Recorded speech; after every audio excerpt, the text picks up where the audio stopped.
The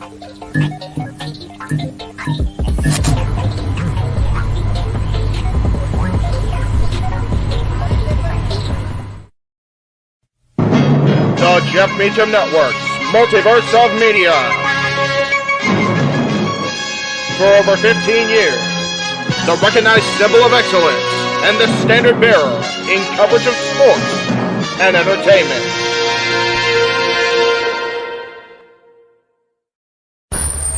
Online entertainment. NoDQ.com. NoDQ.com. NoDQ.com. NoDQ.com. NoDQ.com. NoDQ.com. NoDQ.com. NoDQ.com. The people that know more about me know this. I am just a simple man and a lifelong fan of professional wrestling. Damn it! Whether it's the NoDQ Galaxy, the Jeff Meacham Network, the ATW Crew, Indie Force, or anything related to For the Win Productions, the gears of wrestling keep on turning, and we are here to give our thoughts, previews, and predictions. Good day to you all, and welcome to our panel for this week's Simply Predicting.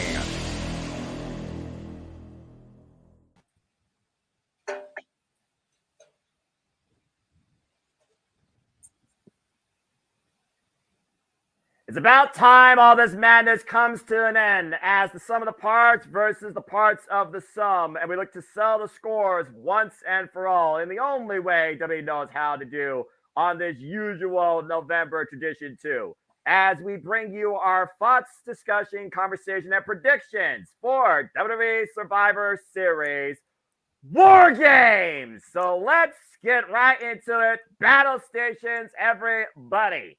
And with that, hello, everybody, and welcome once again to City Predicting and the last WWE PLE of 2023. The City Predicting edition will bring you. You know what this is, for I am the simple man of the simple brand and the voice of the JMM forever grateful professional wrestling. Damn it! And my name is Noel Foster with an illustrious panel of the Jeff Meacham Network Multiverse Media, NoDQ Galaxy fam, and a budding sibling rivalry here that I'm sure is going to be very entertaining. We have Arlene, Emmanuel, the man whose name's not on my marquee because I don't have that graphic. Gotta get that, Jeff Motherfucking Meacham. Sorry. And of course, the Renegade Wrestling JJ Williams and longtime friend of NoDQ Galaxy, Christopher Rotz. So before we get right into things, let's go around the panel and see how everyone feels about tonight and get their initial thoughts. Arlene, good to see you once again here on City Predicting. How you feel about tonight's Survivor Series War Games? I feel good because Randy Orton hopefully is going to be back, and it's not just a tease for someone else to come in because I'll be pissed. I'm gonna be the first one to be like, "What the hell, WWE?" WWE trolls you. Pump me up, and then it's like, I don't know, like I'm trying to think of a sucky wrestler to come in here, and then like it was this person all along. You thought Randy Orton's coming back. Don't play with my emotions like that, WWE. Higher power. I need to be here, and I'll probably have some questionable picks probably for this pay-per-view, but yeah, I'm excited to be here. Thank you for having me. It's always a pleasure having you, and I'm sure it's also a pleasure for you to be able to have a friendly conflict with this gentleman over here. Emmanuel, good to see you once again. How you feel about Survivor Series War Games? I'm doing good. I mean, I just noticed a super chat right now from Emmanuel saying he's my number one fan. What a surprise! Christ. He's right. I'm the greatest champion of all time. What a guy. I mean, like, thank you, wow. Emmanuel, for that super chat. Yes, thank you, Emmanuel. Greatly appreciated. We're already off to the races. I didn't have to put this up. And again, folks, you want to dig into the conversation, Super Chat, Kazine Studios, donate to Did as Mr. Rival says. Super Chat is as simple as that. But again, Emmanuel, good to see you. And looks like you're just as a now a little more excited for War Games as Arlene. I'm sure you two will have opposite opinions, to say the least, on a couple of things. Speaking of opposite opinions, but they always are together because they are the dash that always on wrestling. It's my absolute pleasure to have both Jeff Motherfucking Meacham and JJ Williams here. Of course, he's my co-analyst. Of course, he's the guy that's the inspiration. Jeff, it's been a moment, man. Good to see you. How you feel about Survivor Series War Games? I feel a lot better about War Games. I feel about this Ohio State Michigan game right now. It's giving me heart palpitations. It's BS. Anyway, it is great to be here. It's always good to be watching Survivor Series. Survivor Series is one of the big four. You know, I saw an opinion earlier. I don't know if it was last night or this morning that Survivor Series is my least favorite of the big four, and I don't disagree with that assessment.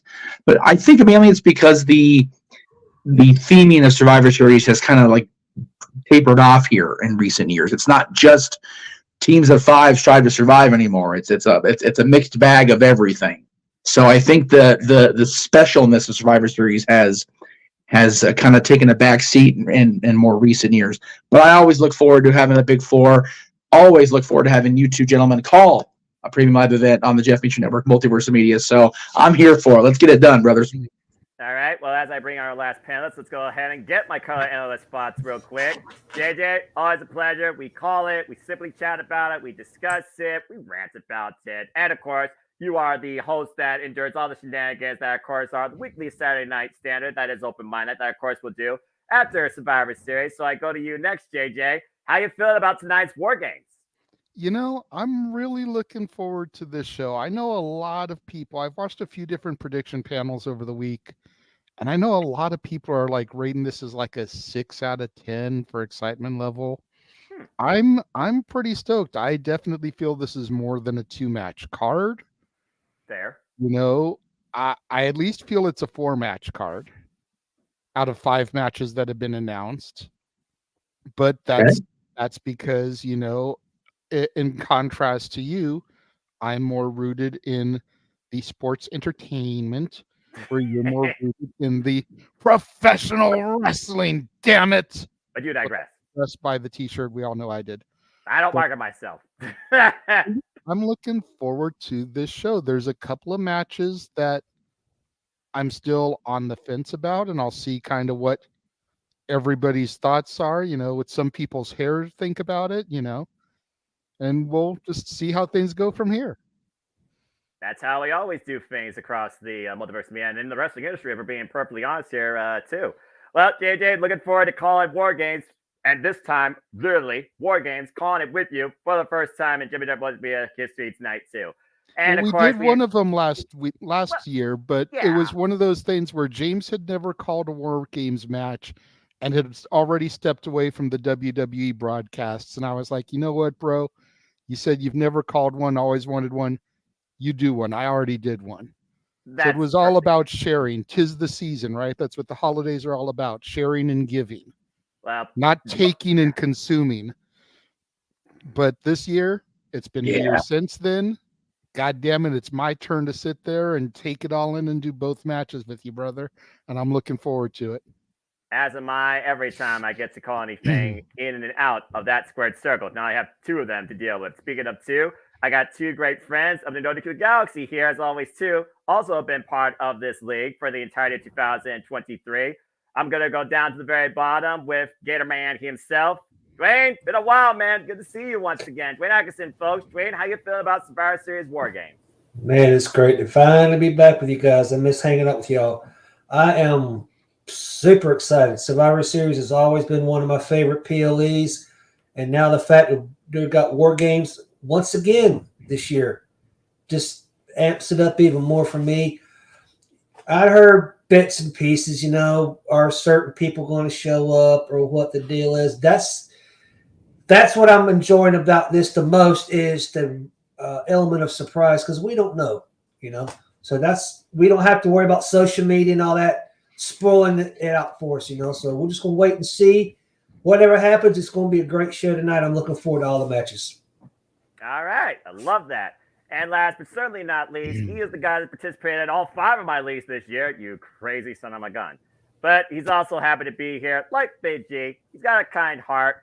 It's the self-proclaimed mogul of social media, if I'm being perfectly honest here with his plug, Christopher Rotz. Chris, been a while. How you been, my friend? How you been about Survivor Series War Games? Well, it's been a while. My last time I was on this panel was literally NXT No Mercy. That was my last time, and I've been off for a month and a half with work and other things that's happening in my life. But hey, I did not forget about you guys one so big. You guys are my family, and I always appreciate it. But I'm looking forward on Survivor Series. I'm giving this a 10 out of 10. It's going to be an awesome show tonight. We got the returning Randy Orton. I'm hearing chatter. Is this certain person coming back to WWE, or is he not? Personally, I would love for CM Punk to return tonight. If it does happen, it will be the greatest return of all time. But overall, it's going to be a good show. And good luck to everybody that's competing tonight in the Predictions League. And say yes or yeah to NoDQ.com. Yeah, that's the new way of saying it. Shout out to Bossman and Rip. Hope that he's feeling better. And again, happy belated birthday. All right, guys. Well, we got 5 matches here, so this should be a very fun-filling conversation. We're definitely going to go more in depth with war games, and I'm sure all y'all have various opinions. And for those that are tuning in for the first time or have continued to, you know your opinions matter too. And if you want to see your opinions up on screen, then stay on top of it and give us your predictions for the matches we discussed. But if you want to dictate the conversation, donate to Dictate at Cascading Studios Super Chat. It is as simple as that. And as Chris alluded to with the leagues, of course, I run booking for the leagues all year and track the scores. And here, in case you're all wondering, that are longtime friends and fans and fam of No DQ, here's where the teams stand. Caitlin right now is leading in first place, followed by Mr. Rip. Steve-O, Walter, and Sean Goku, still very much anybody's game. But of course, it's not just the team that No DQ consists of, as we are all part of this galaxy. And currently, Joshy and Ashley, they're holding it down in the top 2 spots. My horseman prediction, including the young man down there, Christopher Rotz, is also doing well, including you, Dwayne Atkinson. So I hope everybody had fun this year. I hope you all end strongly. And we'll see who gets added to the Board of Champions once Survivor Series concludes for both the Galaxy and Team No DQ. But without further ado, gentlemen and lady, let's get right into it. So we have 5 matches here. And of course, we're going to save War Games for our main events. But let's be honest here. I think we all can agree that one War Games match is probably going to open the show. But they are the most important matches on this card. So let's go ahead and start with the rest of the card. Not going to call it buffer. Not going to call it filler, because I don't think the talent deserves that lack of respect. At the end of the day, they're doing this for a paycheck. But look, we got 2 Super Chat champions here. We got family siblings, and families fight all the time, right? But is it me, or maybe Santos Escobar was a little bit out of line with what he did? Because Santos Escobar now goes one-on-one against, let's just call it what it is, a man that honors, respects for Mysterio to the fullest. You could call him one-night member Latino whatever if you want, in the very impressive Dragon Lee. Of course, originally it was going to be Carlito, but that changed as of last night on SmackDown. So, as we saw, Santos Escobar basically talked about how he felt that Rey betrayed him, what the LWO was truly supposed to be about, La Familia. And he basically put that all to the side to remind us once again that he is the true king, the emperor of Lucha Libre. Let's not forget, Legado del Fantasma ran roughshod over your and my NXT for quite a period of time. And we still don't know where the rest of the LWO truly stands in this right now, but this has gotten extremely personal. Dragon Lee wanted a tune-up match, so he got Axiom in the meantime, but now he has Santos Escobar here, where he fights on behalf of Rey's honor. Arlene, I'm going to start with you on this one. Santos Escobar is out to Jeff, yes. I'm not trying to run your show, but I'm pretty sure JJ asked to do this match first. I was like, don't go to me. It was JJ. Yeah, that's it. I forgot. Thank you for that. I'm gonna remember so much. So, hey, you know what? That maybe do this. Botch on my part. Here we go. You know That's what? one for the Maybe I dead. did that intentionally. That's why I like being on these predicting shows, because Noah all of a sudden knows what it feels like to be me and you, Jeff. Yeah, exactly. You know, we get told something like that, and then we get in that zone and we completely space, and it's just like, you know, ladies first. You get the first match, and maybe I get his philosophy. I get where he's coming from, but thank you, Arlene and Jeff, for making Appreciate sure that. he threw it to me as I requested. Because So, I JJ, did request this match because this is my NXT. Dang it. Like, that is the reason I wanted to start about this one. And that, and the fact that I feel like WWE, unlike another curly-haired promoter booker whose name will remain anonymous for this particular card, realized the error of their ways with the way this match was set up. You had Carlito, who was going to be in his very first PLE match that wasn't a one-off Rumble appearance in 13 years. You couldn't have him job that. And you had Santos Escobar, who just turned heel and was going to have his first match with his new heel persona. You couldn't have him lose that. Because you kill all momentum of taking him seriously as a heel.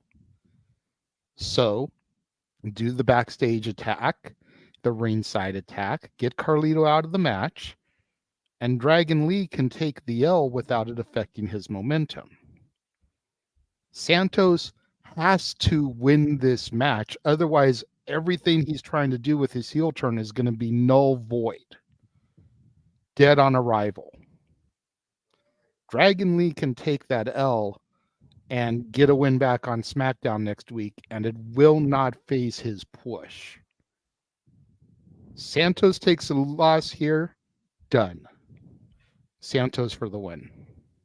I think you basically summed it up perfectly. Again, if you're going to establish this new persona, you've got to start strong. And heels need to cheat to win. Odele de Guerrero, that's what he might need to do. Very curious to see what this first ever encounter is going to need to be like. Case in point, look at how the Street Profits have been since they turned heel. They've been eating a ton of L's, and it's killing their momentum. Mm-hmm. You can't do that with Santos here. No, especially with potential reestablishment of Legado del Fantasma. And which I'm hearing Hector and Angel from my NXT, the former Los Lotharios, are going to be the new Legado del Fantasma.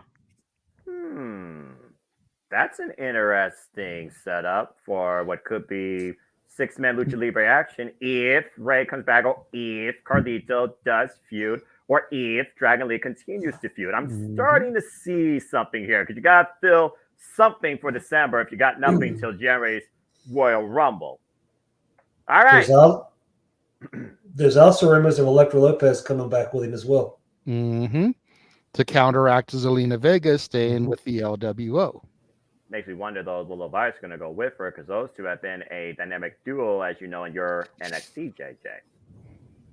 Okay, guys. Well, it looks like we might have a future civil war brewing in our hands in the name of Lucha Libre and honor, as JJ has set the standard right now that he believes Santos Escobar needs to get the win tonight, as we do on our city predicting, even with this type of card. But again, these are the undercard, if we're being simply honest. We always see if somebody has maybe an opposite thought. So does anyone here think that Dragon Lee is going to win? Maybe by DQ, or anybody have an opposition, or are we all unanimous at this point? Going once, going twice. Wow. All right. Can I just say something, Noah? Yes, of course. I think that although JJ says that maybe WWE did this so that Carlitos would get beat up, so like he wouldn't take the fall. But what if like there's something more to that? Maybe he faked an injury, and then he causes Dragon Lee the match and joins because Carlito's always been a heel. He's never been the baby face. Correct. And so he makes a pretty good heel. So like, what if like, you know, like he like he's pretending to help Dragon Lee, but ends up costing the match, and then he shakes Santo Escobar's hand and says, and like and hugs him and everything. And you're like, that Carlitos, you know. But I mean, maybe it was WWE, but maybe there's maybe more to that. Maybe trying to get Carlitos to turn heel. Because like, I mean, yeah, I've always considered him. I've always considered Carlito. No, that's fair. I've always considered Cooler to be a heel. It is saw your hand up first. What's your thoughts on that? I completely agree with where Arlene is coming from. However, I think hold off until Rey Mysterio can actually come back to a ringside capacity, even if it's like Dakota Kai right now, where he's still injured, can't perform, but he can be there. Yes. And then do the turn in front of Rey. It's like, I've helped you all along just so I could turn on you in your face. You thought I had your back. But I like where she's coming from, and I totally agree because Carlito has always been best as a heel. But you got to milk it, man. Rail everybody in that he's changed his ways, that he's this good guy, and then just jab that knife right back into Ray's back again as soon as we think he's come back and is healthy. And Ray's always been that guy to take the proverbial emotional bullet to push a narrative. Mm-hmm.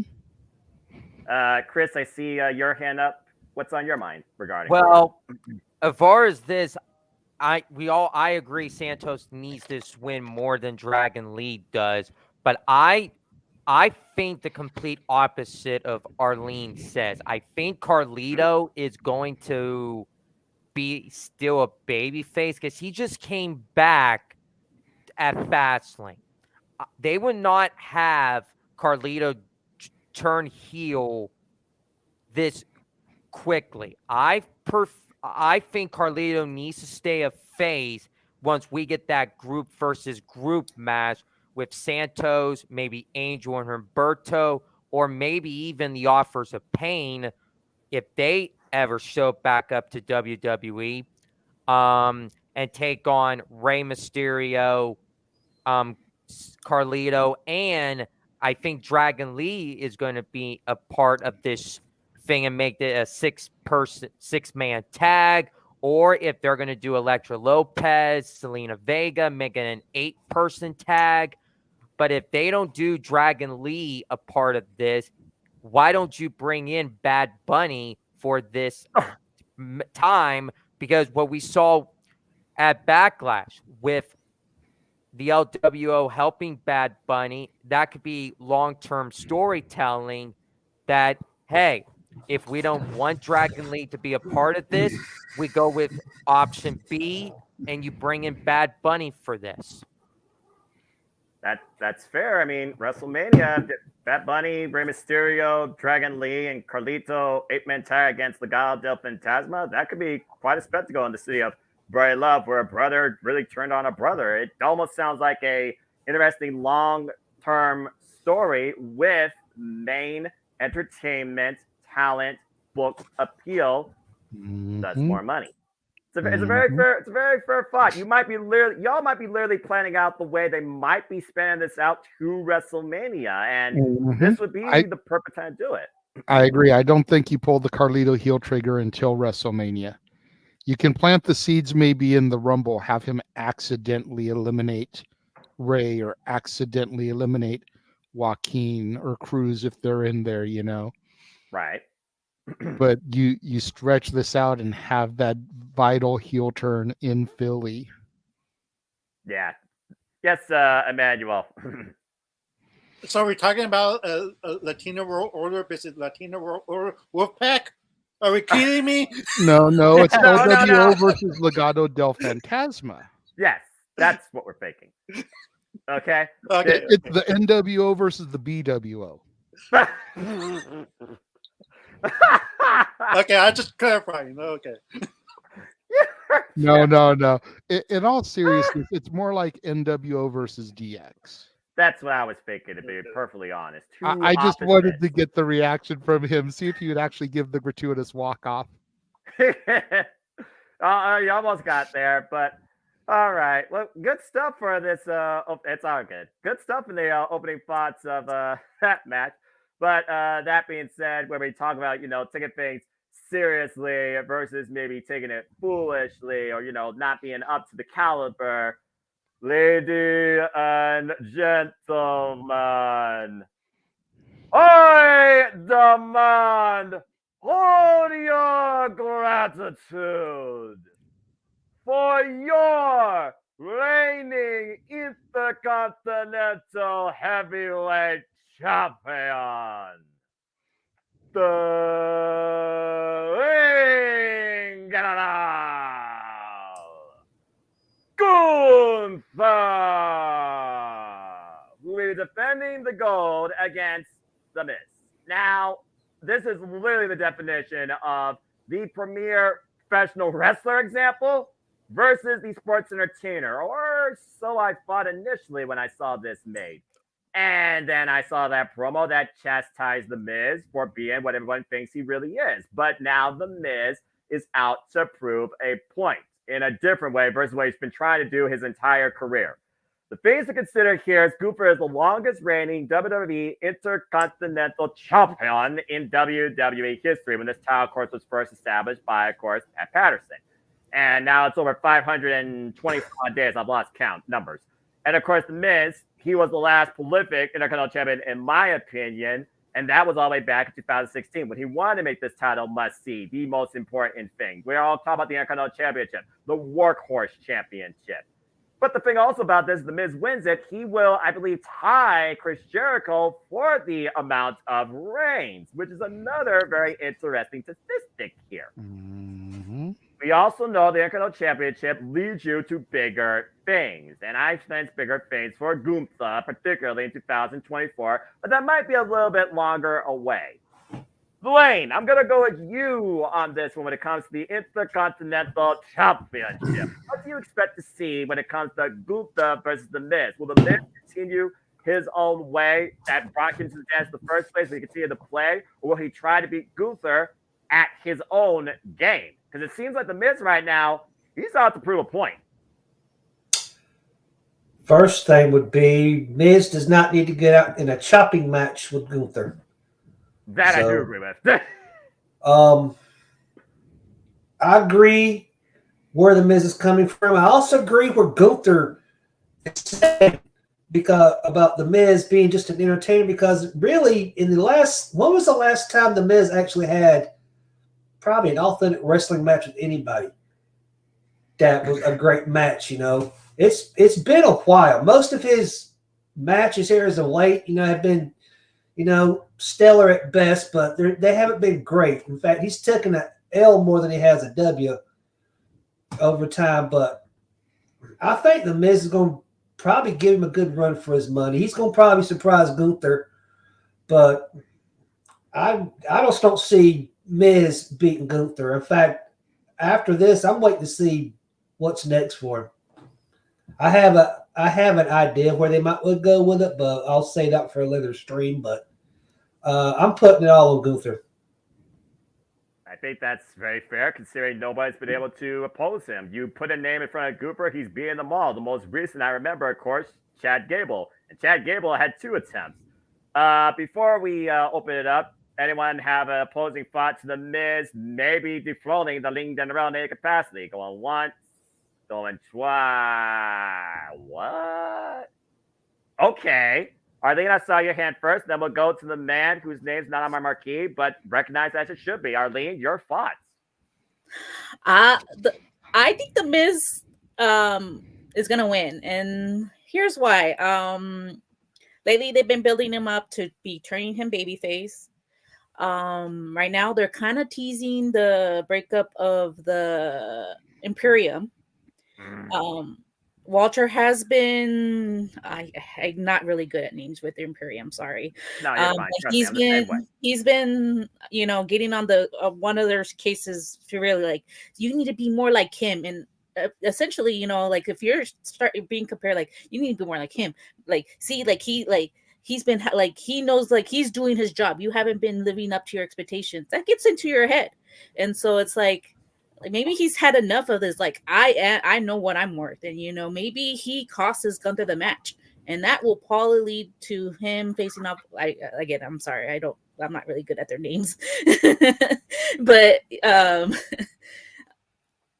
and essentially maybe lead to like a Royal Rumble standoff where I think Gunther might end up winning the Royal Rumble, and maybe he challenged Seth Rollins for the championship, and that's where I'm going with that. and yeah, something like that.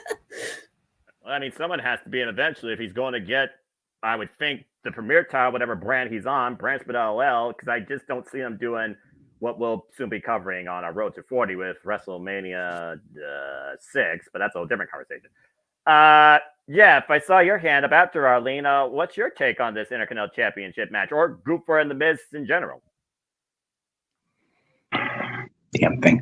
So I was convinced, okay, Gunther's retaining till Rumble, whenever. It was just a lock in my head. And then I watched different shows over this last week, and then I saw different polls, not just WWE social media, but across all the wrestling content I follow, which is extensive, to say the very least. And a lot of do our jobs. you know, a lot of people are saying the Miz is going to win, and I'm not. You know, you asked for a dissenting opinion. I'm not actively predicting that the Miz is going to win the Intercontinental Championship here, but I am definitely introducing it into the discussion because we've been, not going to happen for a while. Gunther's, the pure wrestler. Gunther's, respected, and it's one of those. He's already well past the honky tonk meter at this point. Almost 100 days past, as a matter of fact. Yes. He's a 533. Okay, that was close.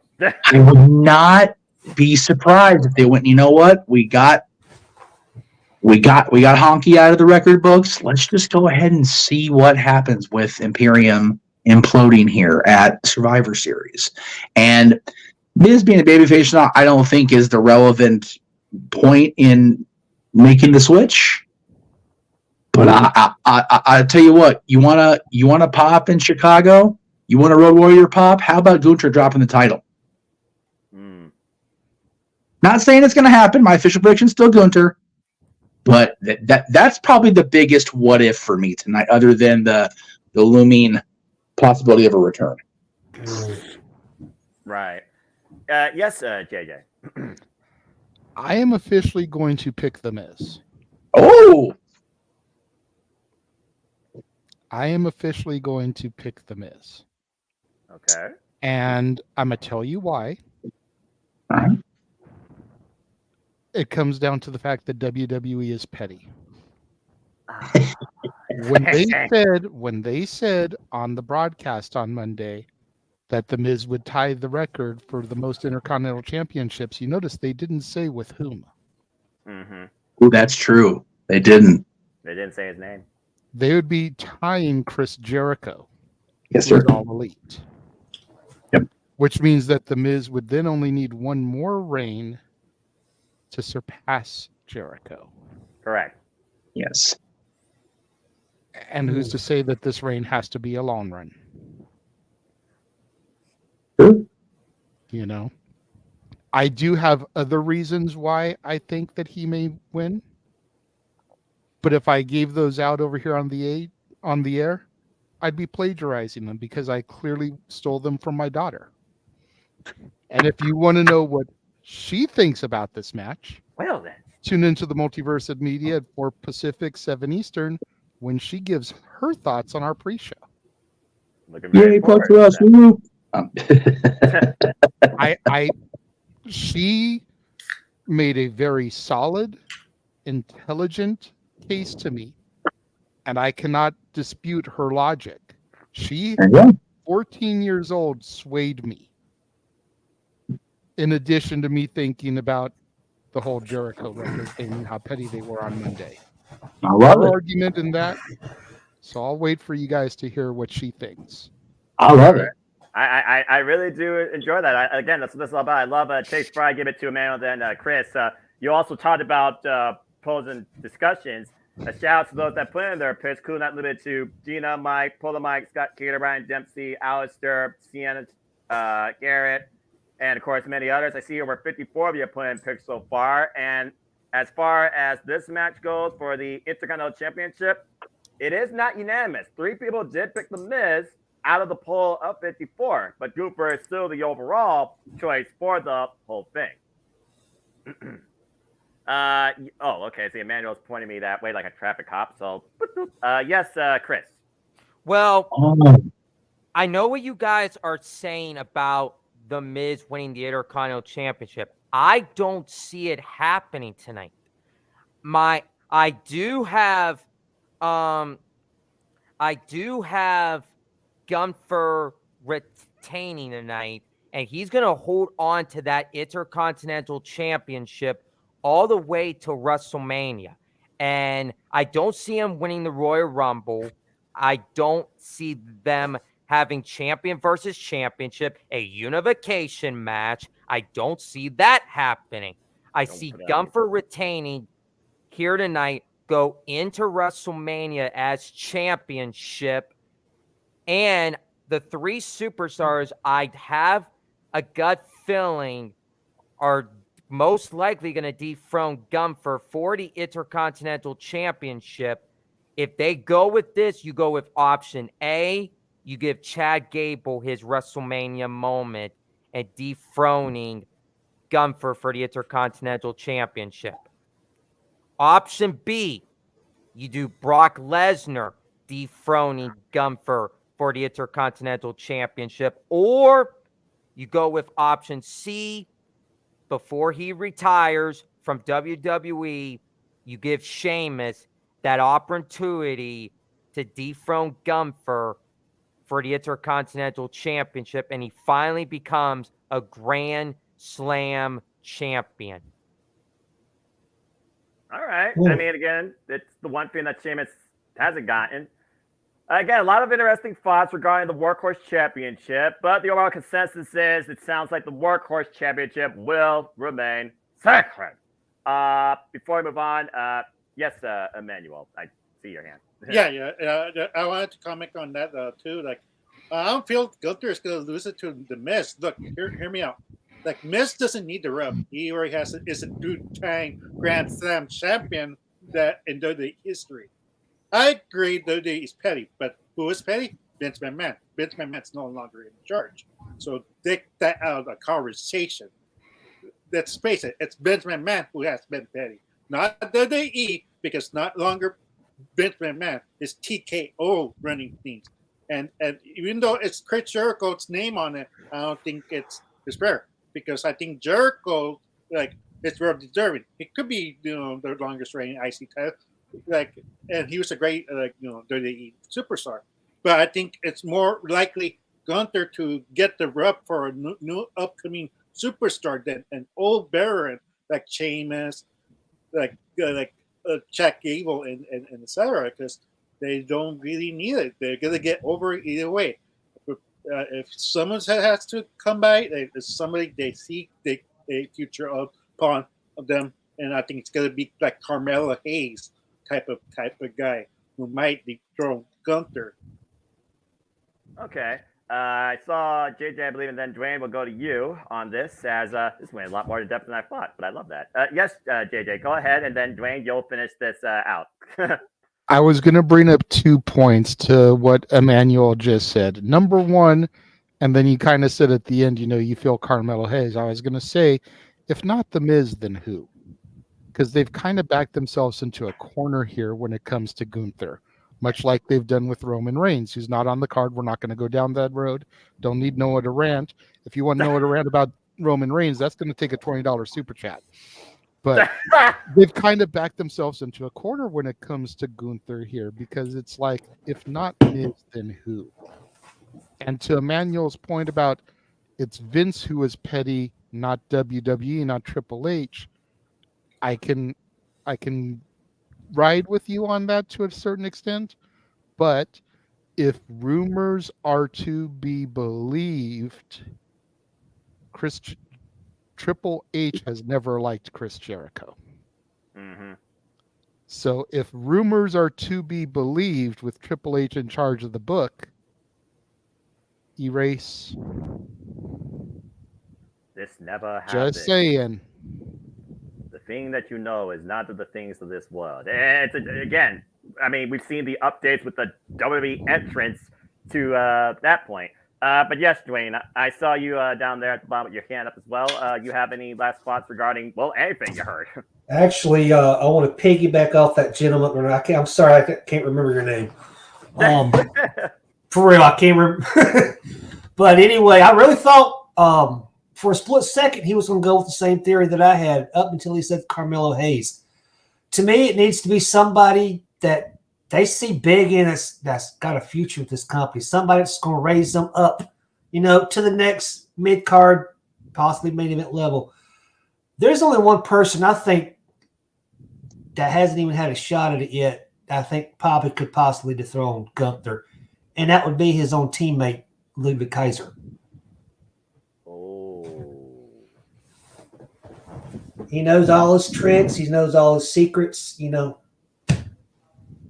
how do you compete with that? So You've seen before internal faction warfare over a championship. So I mean, I wouldn't rule it out. I just think right now though that Gunther is unmatched. He's been unmatched since holding this championship for a reason. So again, Miz, I'm sure you put on an awesome performance, but like all the others, you will be powerbombed into oblivion. Should be a good match though. I know who's. Yes, Jeff. Just really quick, JJ will probably be the only one that gets it as far as being on our friend circle, but I do want to point out it is Survivor Series Day. The LA Kings hockey team is hosting the Montreal Canadiens at our arena here in downtown LA. And our good buddy Christian Allen drew up a sign in the crowd to the Montreal fans in attendance that says Shawn Michaels did nothing wrong. Bravo, Christian. Bravo, Christian.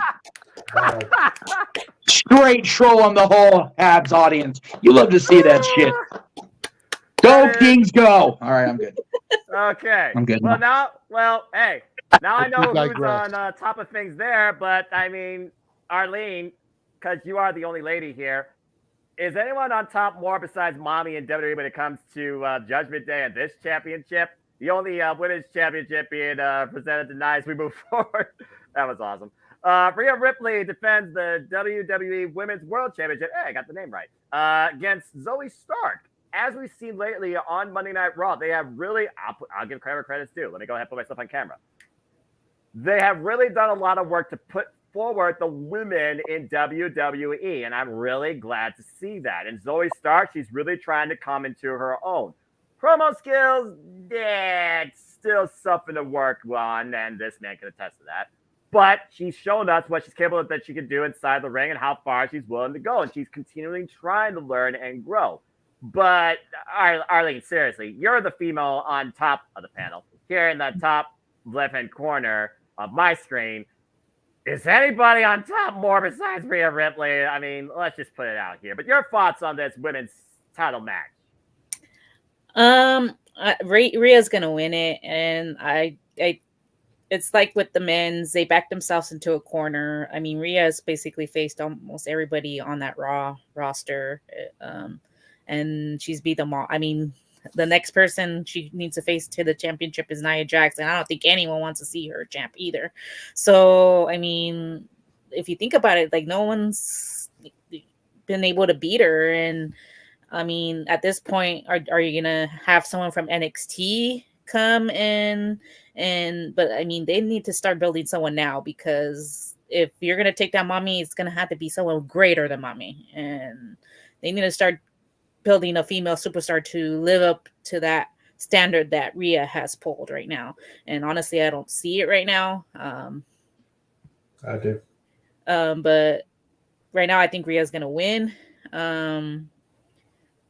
And she's gonna have that title for like a while until they, and if she's gonna lose it, she's gonna lose it in her hometown. Like every person that's had, I go back to like everybody that's been at their hometown. It's very rare that they win at their hometown. So I mean, especially in Australia, imagine the fan base that that's gonna be booing that Rhea lost. But I mean, like, it's very rare that you hear someone like win in their hometown. It's very rare. So if they're gonna pull that trigger, that's gonna be in Australia. So, but you have to build someone up really, really good to live up to that standard, I feel like. But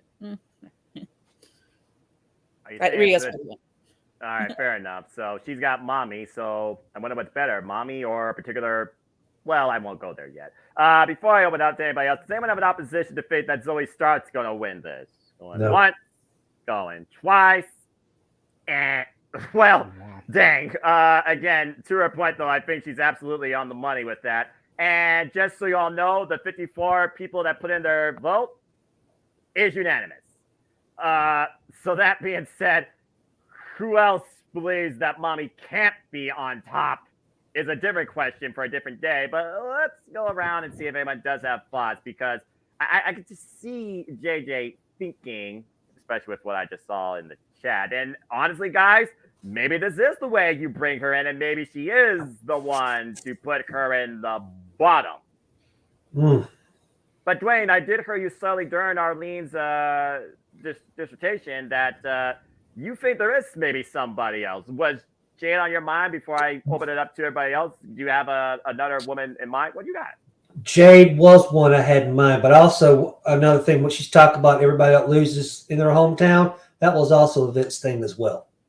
So I don't see it was probably what happened with her because she's too over right now. I think from what I think, if it ain't gonna be Jade Cargill, it's got to be Becky Lynch. They've been keeping them separated ever since. But JJ seems to agree with me. I agree. It could be. I didn't say it would be. But there's the only two people that I could see beating her. I just am over, much like Charlotte Flair, I'm over Becky Lynch in the title picture. They had 23 women in segments and matches on Raw. Can we give 21 of those, actual like legitimate title shots and pushes instead of the same 2 or 3? Yeah, I agree with JJ. I'm just saying. He's not wrong. Then Emmanuel agrees with you. It has to be somebody, like new, because you don't want Becky. Like we get it. Becky's she's established. We need to establish more women. That's all I have to say. They missed a golden opportunity at the last PLE to get the title off of Rhea and not make her look weak because it was a 5-woman match. Yes. Raquel could have pinned Shayna and Rhea wouldn't have looked weak and you could have moved the title. And then Rhea could win the title back at Chamber in her home country and get that massive babyface home crowd pop. You're going into Bizarro land because it's her home country anyway. You know that even though she's a heel, she's going to get that face reaction.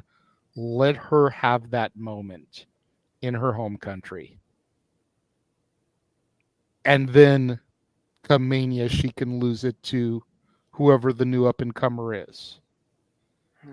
But they missed a golden opportunity right there. And again, just like most of the champions that they've got right now, because they're going with these long title reigns, trying to make the titles important again, which I'm not completely opposed to, but it can't be every title, every reign. They've backed themselves into a corner. Indy Hartwell. When was the last time you saw her do anything, not counting this past Monday, of real importance on Raw? What about Candice LeRae? And I can't stand that bitch. Tegan Nox is going for the tag titles with Natty because they won a match against other legitimate fucking women's tag teams. Natalya. Shayna. Do I need to keep going? I welcome it. I think I've made my point. When was the last time you saw these women get legitimate, serious pushes for titles? Not just being thrown into a match with a random tag team partner to get a shot at the women's tag straps. That was 8 of the 23 that JD was referring to, by the way, folks, because believe it or not, I've been checking out Raw highlights lately because I'm like, oh, good, you're actually showing women. You're giving them a spot. But are they actually progressing? And they're not giving them a shot at the 9:25 time slot either. We're not going into that conversation. Damn it. Stop me when I'm telling lies, simple man. You're not. Chris has had his hand up for a minute. I am done with my diatribe, but I think I've made my point there. Officially, mommy on top, though, so you can jot me down for the list. I put mommy down for everybody, to be fair. But Chris, go ahead, and then I'll give it to Arlene, and then we'll move on to our main events. But Chris, what's your thoughts? My thoughts is, I got my mama winning it. Because Ray's always going to be on top no matter what. I know what you guys are saying. Who is out there that has a legitimate shot on dethroning Rhea Ripley? Ripley. This is the thing.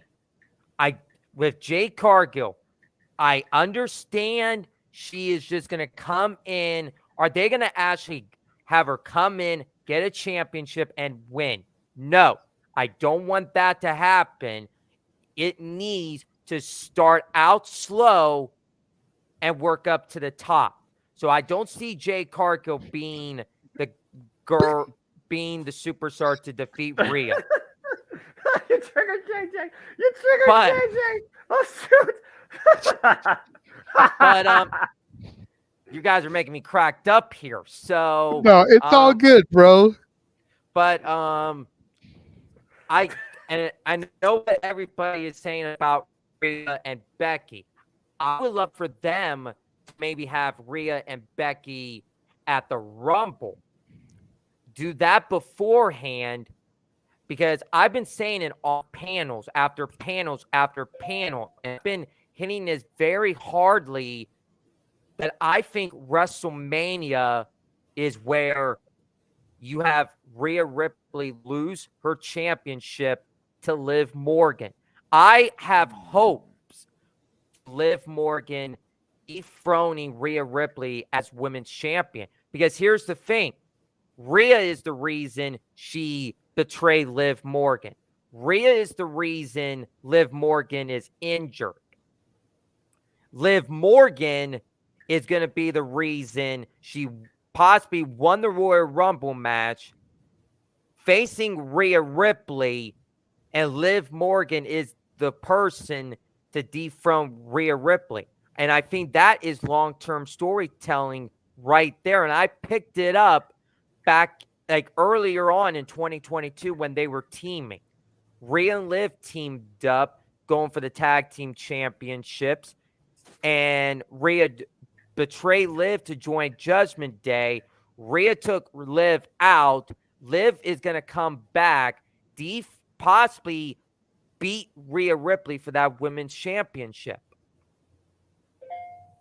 I mean, that's fair. And Sean did say that Liv was the last person to pin Rhea, but we also thought that about another title and another long-term story, and that didn't carry out. And I had to say that. I digress. Anyway, I'm fine. I saw Arlene JJ had his head up at one point during but I saw Arlene first. So Arlene, go ahead. I saw your hand up. What's your thoughts? We're gonna JJ move on. I mean, I kind of agree with Chris. Like, you don't want to get, the thing is, not a lot of people know who Jade Cargill is. So, I mean, to give her the title right away, I mean, a lot of people's like, who is this girl? We never seen her fight. That's why I kind of think she does need the matches. Although, I mean, she, like, a lot of other people, like, don't you just give it to her? Like she's beat other bitches up. Sorry, excuse my language. Damn. She's beat other ladies up in AEW, so she's the top dog, and so I could see where JJ might say, you do, but that's my only thing with Jake giving it to Jade Cargill without building her up a little bit, because not a lot of people watch AEW, and so they're not going to know who she is, so they're going to be like, who is this girl? Like, we don't, like, she comes off and they just give her the title, like, and then I feel like and if they do give it to Jade Cargill, my only hope, and sorry, Jeff, I'm probably gonna make you mad, but if she loses it to Charlotte Flair, you imagine how many people are gonna be pissed because she lost it to Charlotte Flair. Like, I would love to see Jade Cargill versus Bianca Belair. That would be the match for me. And I think if Bianca were to throw it, I would be okay with that. But Charlotte Flair, no, only because she beat Asuka. Ooh, she's already like, oh, my list's already down. But for me, like, that's my only problem. I mean, I'm not saying I don't see it with Jade Cargill. I do. I just see that problem where, like, not a lot of people know who she is. So they would probably be like, who is this person? We don't know anything about her. Like, she came from a different brand. Like, that's why I feel like she needs that little build up first. And my only thing is, you don't want to make Mommy's reign too long either, because then it defeats the purpose of Bianca being the longest modern era champion either. So there's that problem too. So I mean, like, if they're gonna build Jade Cargill, it has to be pretty soon for her not to beat Bianca, because I believe Bianca did deserve that opportunity to have that championship for that long of a time. And that's all I have to say about that. That's fair. She held the Raw ones for like a year. I mean, and again, she's also won the Elimination Chamber. We're all talking about Australia. Down there, probably give it to JJ. I mean, maybe that's how they bring Jade in. Bring her down to Australia, have her in the Elimination Chamber, perform. Maybe not necessarily win, but again, you build that tension, because I think the first thing you got to do is establish the WWE in-ring performance standard of Jade Cargill. She has the look, she has the appeal, she has the star power and publicity behind her because ESPN covered her coming to WWE for Pete's sake. That's all you need to know right there. If you don't know AEW, you know ESPN. Otherwise, you've been living under a rock your whole daggone life. Even I know that, and I don't watch sports.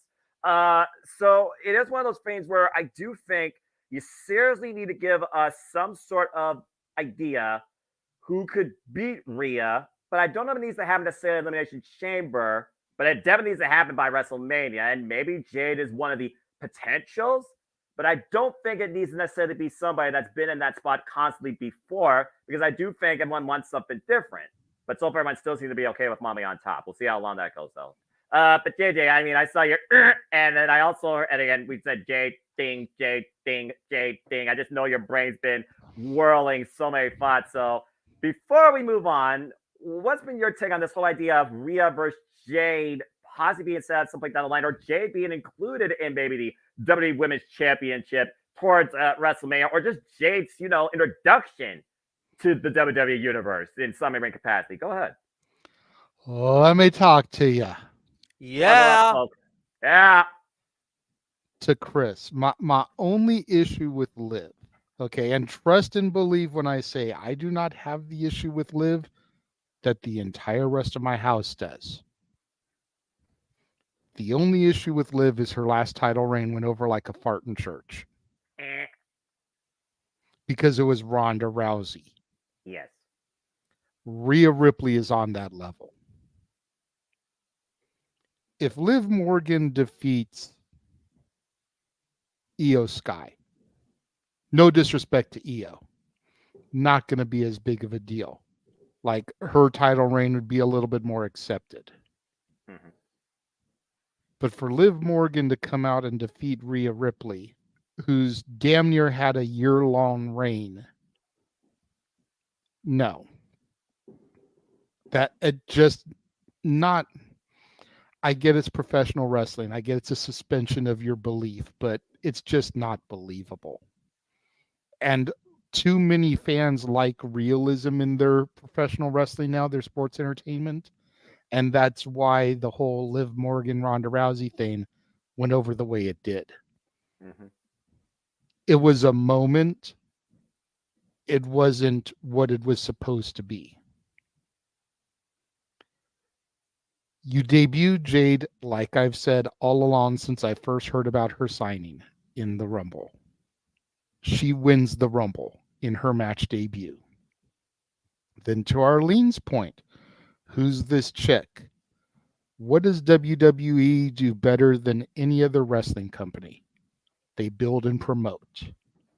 So the next night on Raw, SmackDown, whatever brand she's going to be a part of, you start seeing vignettes about her. Who is Jade Cargill? Then you start giving her matches leading from the Rumble to Mania. Not necessarily squash matches, but against those lower tier talents, the ones that I just listed off that aren't getting steady title pushes. Your Tegan Knoxes, your Candice LeRae's, your Indy Hartwells, and you just have her boom, boom, boom, take them all out. Leading up to a couple of credible names going into her WrestleMania title match. And then you give her the belt, defeating Rhea. That is how you build a star.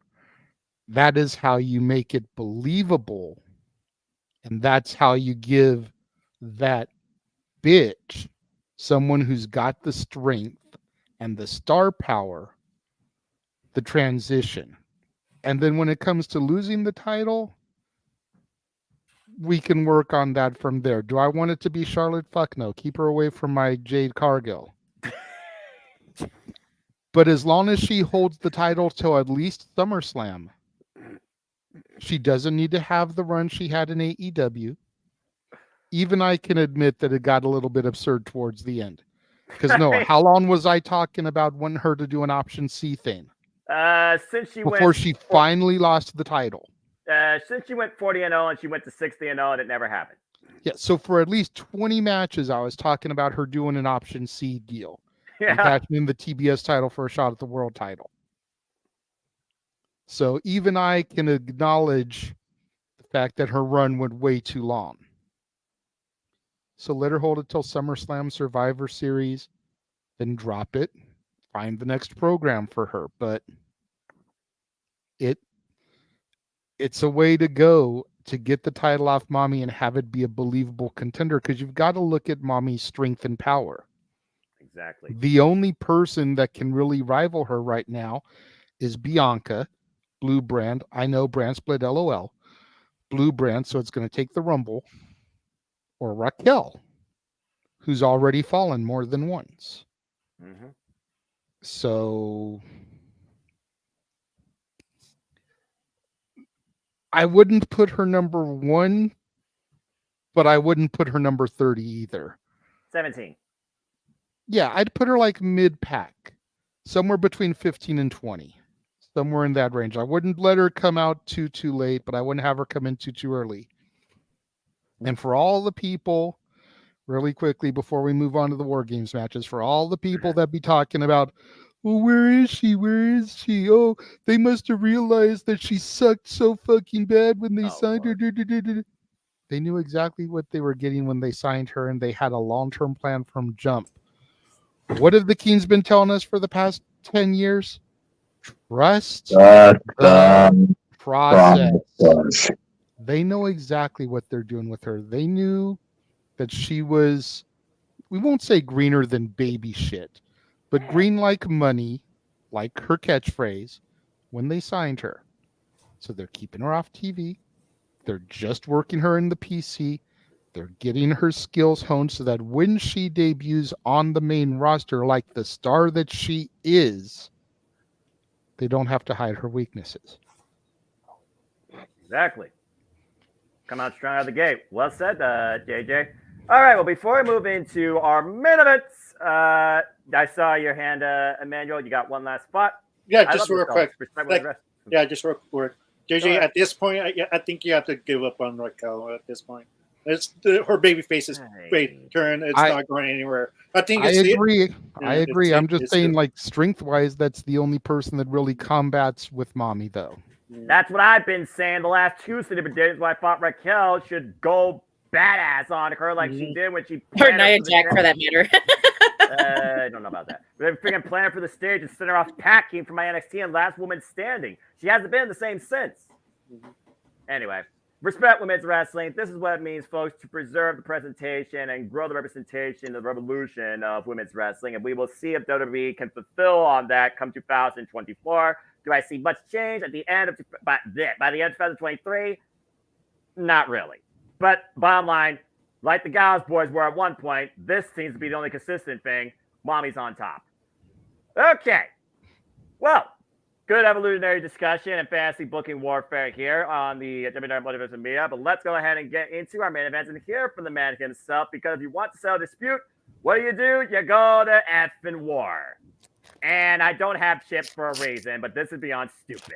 As far as the fan vote goes, Jesus Christ almighty. Anyway, it's Women's War Games. 4-on-4 women action. It is the sum of the parts versus the parts of the sum, part 1. You have the United Front of Damage Control, stronger than ever. Damage Control 2.0, for being perfectly honest. The current reigning WWE Women's Undisputed Champion, Io Sky, along with Asuka and Kairi Sane, 3 daughters of Stardom, along with Bayley. Taking on Becky Lynch, Shotzi Blackheart, Bianca Belair, and the Queen, Charlotte Flair. I am not going to say another word because he asked for it for a reason. He is the advocate for women's wrestling. Damn it. Yep, this is all yours. And as you know, Aaron Britt's a madman. Not only do you talk about the story and who wins this, but we also talk about War Games in itself, a match of strategy, a match of endurance. The The first two people are going to be in there for 5 minutes. Then others will follow on respective sides for 3-minute intervals till all members are in play. And then the only way to win is we have pinfall or submission inside the cage. You leave, you forfeit. Who you got War Games? And more importantly, who you got with each side starting with? And as far as the fan vote, folks, we have no idea how it's going. I don't even know if it's still going on right now. They're going to open it during the pre-show. Don't ask. And if you're a fan of Ruffles, go original. Okay, that's all I have to say. Jeff, the floor is yours. Who you got starting? Who you got winning? I'm a cheddar sour cream Ruffles guy personally, but that's just me. There you go, JD. Attaboy. There you go. Attaboy. There you go. See, Renegade understands.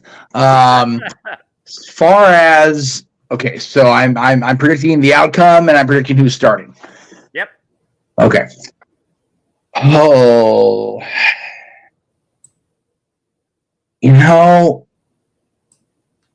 starting for Damage Control, I think they're going to. Oh God, I was going to say this to start Bailey, but they might say Bailey for last, just to make us all think if it's going to happen or not. I'll say they start with oh God, my brain just completely short-circuited. Asuka. Mm-hmm. So Asuka on that side, and they'll start with Shotzi on the babyface side, just to have the contrast in styles, I guess. The outcome, I think, is, that's the thing with War Games. You just don't know, especially with WWE's version of War Games. You can win on submission. You can win on, oh God, that just sounds like a recipe for a stay in the bathroom to tell. But cool, good on you, girl. My goodness. Oh, spice. That's a spicy potato chip. Lord Almighty. Yeah, among other things. Damn, this stressed me. Like Dylan had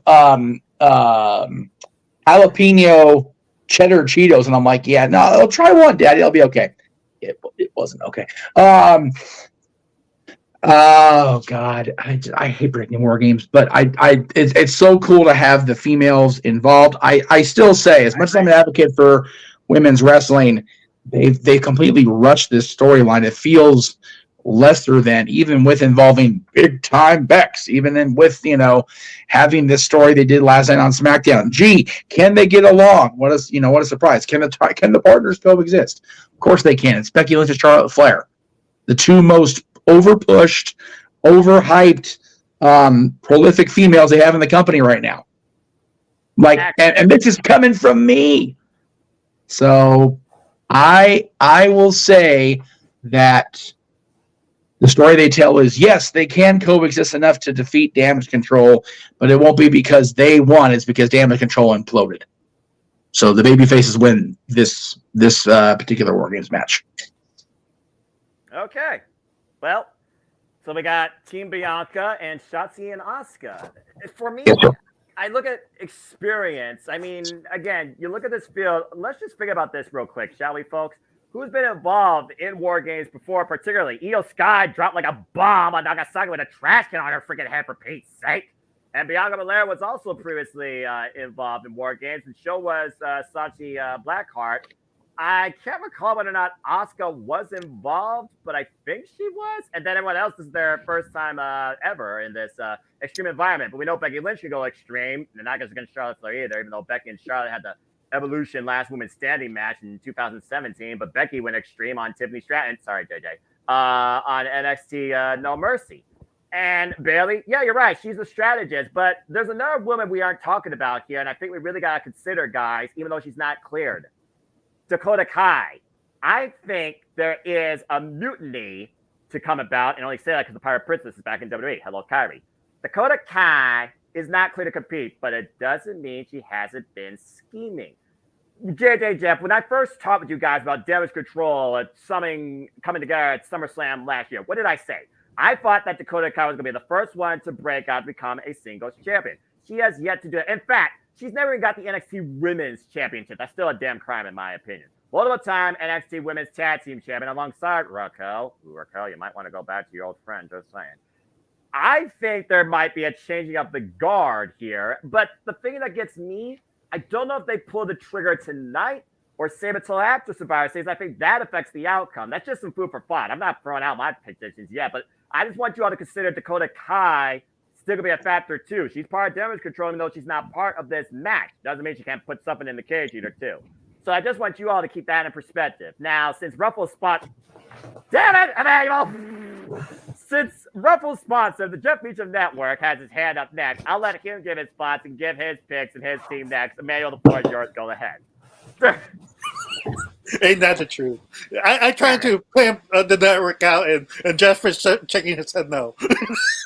Anyways, like what I want to say is the Damage Control lost last year in War Games. All logic points to they just gained Asuka in Damage Control, and they're telling this story. They're stronger than ever. They should logically win this match, right? Then what's the point of calling their shot and then lose? And how WWE been booking stuff like World Day breakup type of this faction is gonna break up, that faction is gonna break up, this faction is breaking up. Like it's getting repetitive and stupid. Like it's like like why are we having so many teases of many factions breaking up? Then why make a faction? So logic wise, if Bailey takes the pin, I could see Io versus Bailey in WrestleMania with the babyface Bailey, and that's how she gets kicked out of Damage Control, and she needs to end the faction herself. She created it, she ends it. Simple as that. She beats Asuka, she beats like Kyrie, and then that's the last important left to go. And that but I could see the breakup happening in Elimination Chamber match and give her a month a solid build for Bailey, and that's how we get that to that match. But that's why I think it's Damage Control needs the more of the win than Team Babyface, let's say Stone Cold Steve Austin, the Hulk Hogan, and John Cena combined. That's Charlotte Flair, Becky Lynch, and Bianca. I'm not mentioning Shotzi because Shotzi's just there to eat the pin. Yeah. She's nothing. Let's be honest. She has done nothing. They tried to partner her up with Charlotte, and they still haven't raised her up yet. No one cares about Shotzi. She has I care. Yeah, I know you care. I love Shotzi. I know, but WWE booking, they don't care about her, sadly, and the fans don't really react to her, sadly. And it just feels like Shotzi's is the reason why she's there to take the pin. So Damage Control is going to win this. Do you have Shotzi starting off just to see if people will care about her, or who's your starters? It's going to be Shotzi's is going to be in the middle of the pack, like second or third tops. I'll probably have Bianca starting, and then old rivalry Asuka. She's the one that misfaced her. Most likely that's the beginning of the match. She needs her revenge why she betrayed her. Okay. Well, JJ, let's take care of business, shall we? Because it really is interesting when you think about how this really all started. And it kind of did start with what they're saying for the stars when you think about it. Bianca Belair and Asuka. I mean, heck, you and I called Bianca Belair and Asuka earlier this year at WrestleMania, and it kind of spiraled since then, if we're being perfectly honest. That was before Asuka was with Damage Control. She was against them. And hey, you can't beat them, join them. I mean, that's her philosophy. But what's your take on this women's War Game match, and who do you see maybe being the strongest to start with on both sides? The floor is yours, JJ. Well, my take on this women's War Games match is that it goes back a lot further than people want to acknowledge. It goes back to SummerSlam 2022 when Bianca and Becky were in the ring and Damage Control made their debut. That's why I don't understand why my brother over here talks about the storyline being rushed. The storyline's been building for a year and a half. Ever since Damage Control made their debut. 2-time women's tag team champions. Miss Money in the Bank, cashing in successfully. WrestleMania matches. You know, everybody that is on Team Babyface has been threatened, attacked, and demeaned by Damage Control. But they've rushed the storyline. No, they haven't. This is long-term story time, bro. Like, maybe I'm reading it a different way than you are, but I pick Shotzi and Bailey to start off. Okay. Because I feel like there is unfinished business there between the way that Bailey and Damage Control was coming after Shotzi, and then the way Shotzi started trying to spook them back, and it never really went anywhere. She never got her comeuppance. Or her hair. I feel like that's where you start this, and you build. Because at the end of the day, Damage Control is looking like they're done with Bailey. You know, Bailey made the tag team match on SmackDown, tried to get the Kabuki Warriors, tried to get Io and Asuka to be the tag team. They're like, no, you made the match. You're in the match. You know? So I see them making her start. Then possibly Kairi. Then possibly Asuka. And then saving Io the champ for last. But I say let them start with Shotzi and Bailey, and hopefully that'll help get the crowd behind Shotzi some in a way that they haven't really responded to her, and I don't know why they're not responding to her. I mean, my daughter and I both sat here yesterday talking about how much we miss the green hair, but when I explained to her why she cut the hair, it made perfect sense to her. Not just in storytelling, but in real life. Yeah, a lot of people don't understand the legitimate reasons as to why she cut her hair. I don't know if all you guys on the panel know. I won't go into it if y'all do, but there's legitimate reasons in real life why she cut her hair. So I'm going to go ahead and say Damage Control wins. Just because I have a feeling that the baby faces are going to win the main event, and I don't think both War Games matches are going to be won by the baby faces. But I'm so torn on this one. How long do we have to change our mind, Noah? Like, I know it's game day. We've got until what time? I give everybody literally till 8 p.m. Eastern Standard Time tonight. Okay, so bell time. Okay. Yes, bell time. Quite literally. That's how proficient I am. That's how I make it. All right. I am going to right now say Damage Control, but I reserve the right to change my mind up until 4:59:59. I consider that fine. But you digress. I consider that absolutely fine. But I stick with Shotzi and Bailey, even if I switch my outcome of the match. Shotzi and Bailey are my starters. All right, good deal.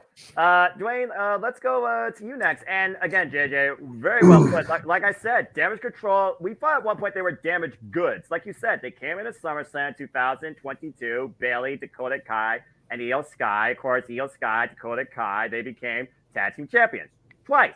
Bailey, she's kind of been going after the women's championship against Bianca. She fell short not once, not twice, but 3 daggum times against the EST. And then, of course, you had Becky Lynch and the Steel Cage fiasco, Lita. I mean, you guys should look at the storyline of Damage Control on a WWE playlist if they chose to make one, and you would see JJ's point, and I completely get it. But, Dwayne, let's get your thoughts on this match, and who are your 2 starters? Who you got winning? I swear, you guys pretty much stole all my thoughts on this one, but I agree with everything that's said. The only thing I'm putting down, they're not going to put the weakest in first, and they're going to put the strongest in last, I think. And I think they're going to probably kind of mellow it out a little bit. I believe, I don't have my predictions with me. I believe I had Bianca and Asuka starting as well on this one. But up until last night, I had predicted Damage Control to win because for the fact that fact is, they just got too many recruits in there. Why make another strong stable just to have them lose to the bigger women, I guess you could say. And to me, Shotzi, I like Shotzi. She's great now, but I think she's going to be the one to take the pinfall. Now, there is pinfalls in this matches, right? It's not the old. Correct. It ain't where it used to be, with just submit or surrender like in the WCW days. No. So there is pin. So Shotzi's there mainly to probably take the pinfall anyway. Again, I had changed my pick last night after watching SmackDown due to the fact is that basically 50-50 booking.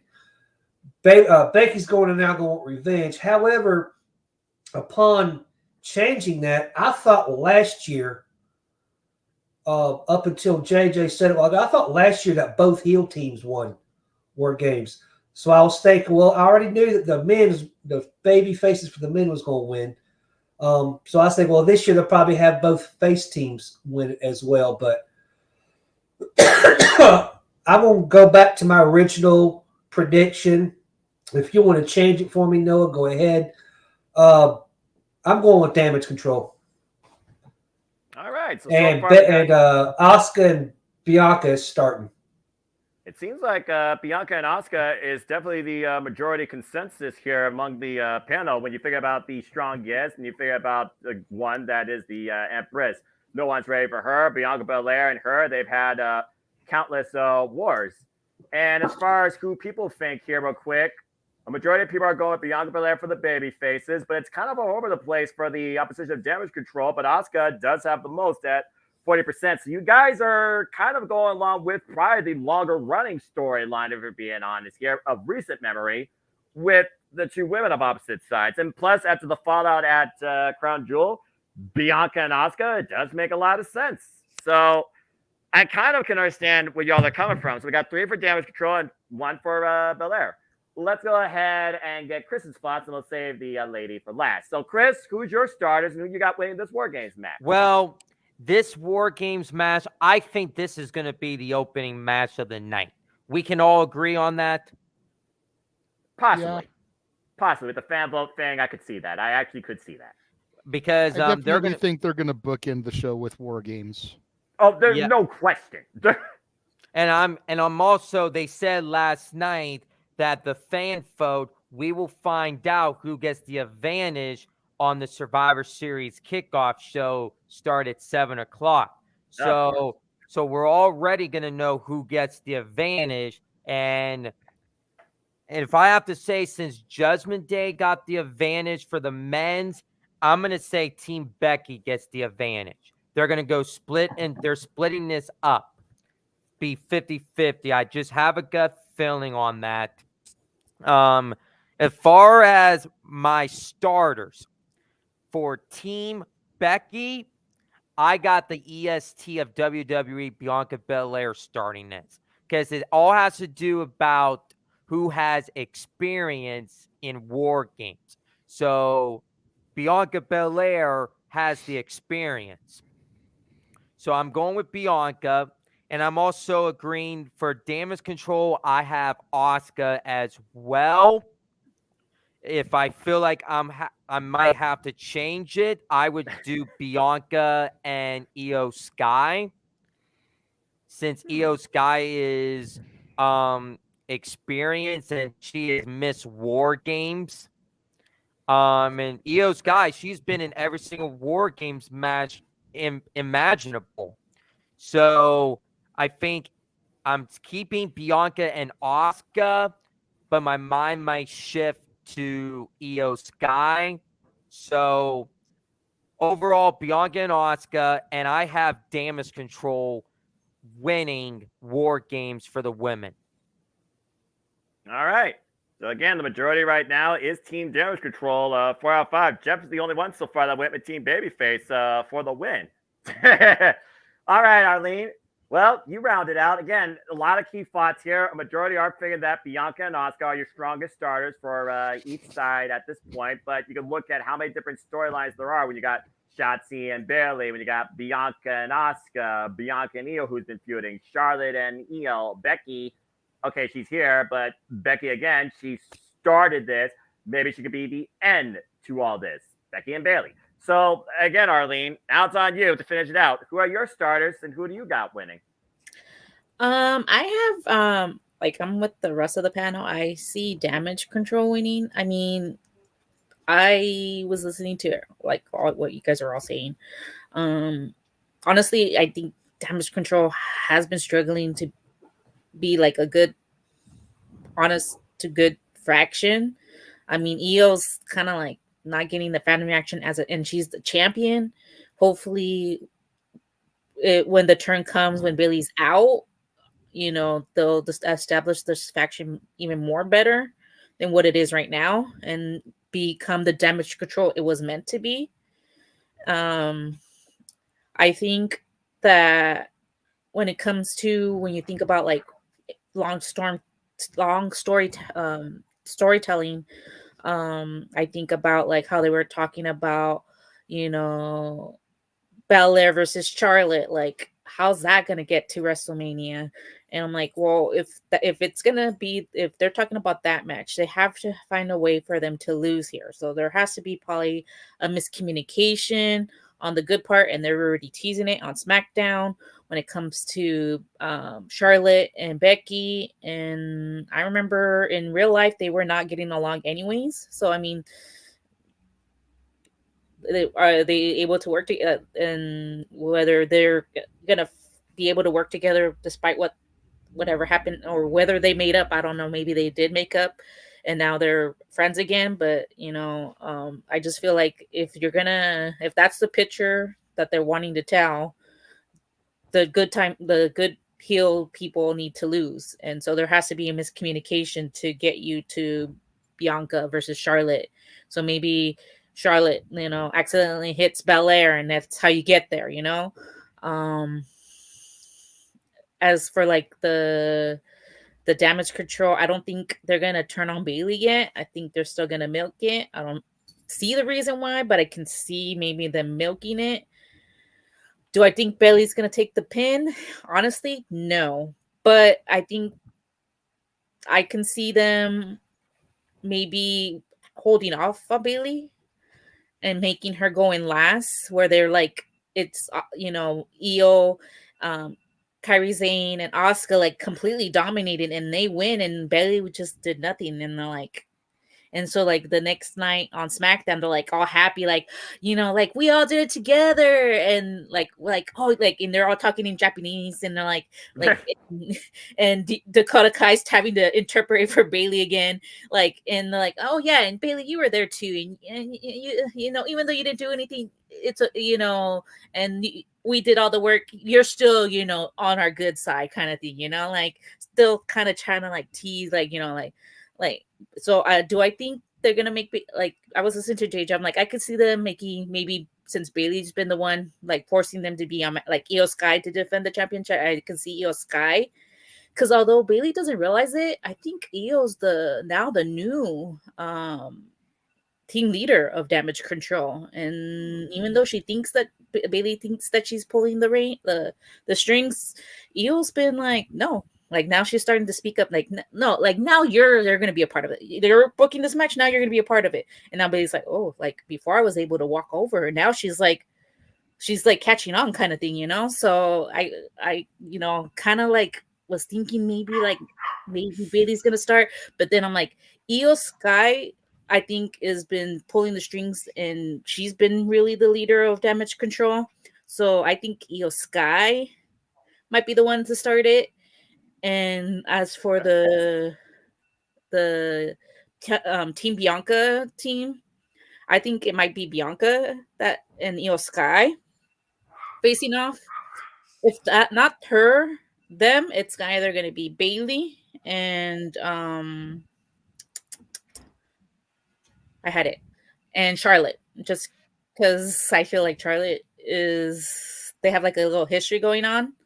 So, but I think for my storyline, I would want just to like, because I honestly think that they'd be building like Io's kind of starting to take the leadership role that one Bayley had, and so I think she's gonna want to start first to assert her dominance. Like, we don't need you, Bayley. Now I'm the I'm the leader of Damage Control kind of I thing. like that. So her having to start off, and then I think Bianca, just because the last time they faced off, that's when Kairi Sane came in, and so Bianca's going to want to beat her up. So I think that she's going to start. Although I do like JJ's like having them push Bailey to like feed her to the wolves, sort of, and then come to her rescue. When in reality, it's not really just to get her to feel like like she got her comeuppance. Like all this time, like you've been pushing us, now we're pushing you. So I like that too. But I think it's going to be Io Sky and Bianca Belair starting the match. All right, but a majority of everybody except Jeff went with Babyface here. Everyone went with Damage Control. Jeff's the only one that went with Bianca, and the majority of the 54 also went with Damage Control as well. It sounds like to me, though, Damage Control is going to play Damage Control after this match regardless, and they will never be the same again. I think that's pretty much the unanimous consensus, but still a lot of interesting thoughts, and we'll see if this is just a ploy. Can they coexist? Yes, they can when it comes to the same thing. They want to beat Damage Control. Shout out to the Big Bala, Big G from South Carolina. Good to see you, brother. He's the WrestleCade, yes. Yes, of course. And go check out Parkane Promotions booth at WrestleCade as well, folks. Yes, absolutely. And we always appreciate the Big Baller. He's always happy to be here. Always appreciate him. All right. Well, everybody, we've had a fun time. Hope everyone's enjoyed the conversation so far. Again, folks, if you enjoyed this, please subscribe, comment, tell a friend, give it a super sticker, super chat, Kansas Studios. But we've had a lot of unique discussion. Now we're getting down to the forefront because, and someone already told me they want to say something first, as I simply say the simple statement, then I'll give it to him, and then we'll give it to the person that asked about the first report. It is time for our main event. The War Games match, where we will finally see if Judgment Day falls upon the Judgment Day. As we have the opposition of Cody Rhodes, Seth freaking Rollins, main event, and this should be the main event in my opinion, Jey Uso, everyone's favorite Sami Zayn, and that graphic is not a fool, folks. He is back, the Viper, Randy Orton, and they take on, of course, the Judgment Day, and the Judgment Day has the advantage with an assist of the latest acquisition to the team based on a same shared principle of going after these one particular individual. I'm, of course, talking about Drew McIntyre after beating him with the Future Side DDT. Jey Uso. It's private, they're the starters, but that's just some food for thought. Now, JJ, you talked to me first. So first, before I get into the person that wants to talk about this, JJ, you have something to say. The floor is yours. What is on your mind regarding this match? And then you can pass it off to the man on your camera left. But JJ, go ahead. I wanted to say this really quickly before Chris gives his thoughts on the match and his predictions and whatnot.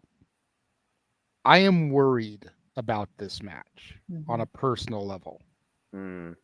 Randy Orton has been out of action for 18 months with back surgery from all the years that he's put his back through punishment, taking the back bump from the RKOs. And his first match back, he's in a War Games match.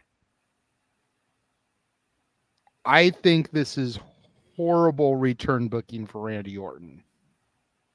Doctors said he should not be back.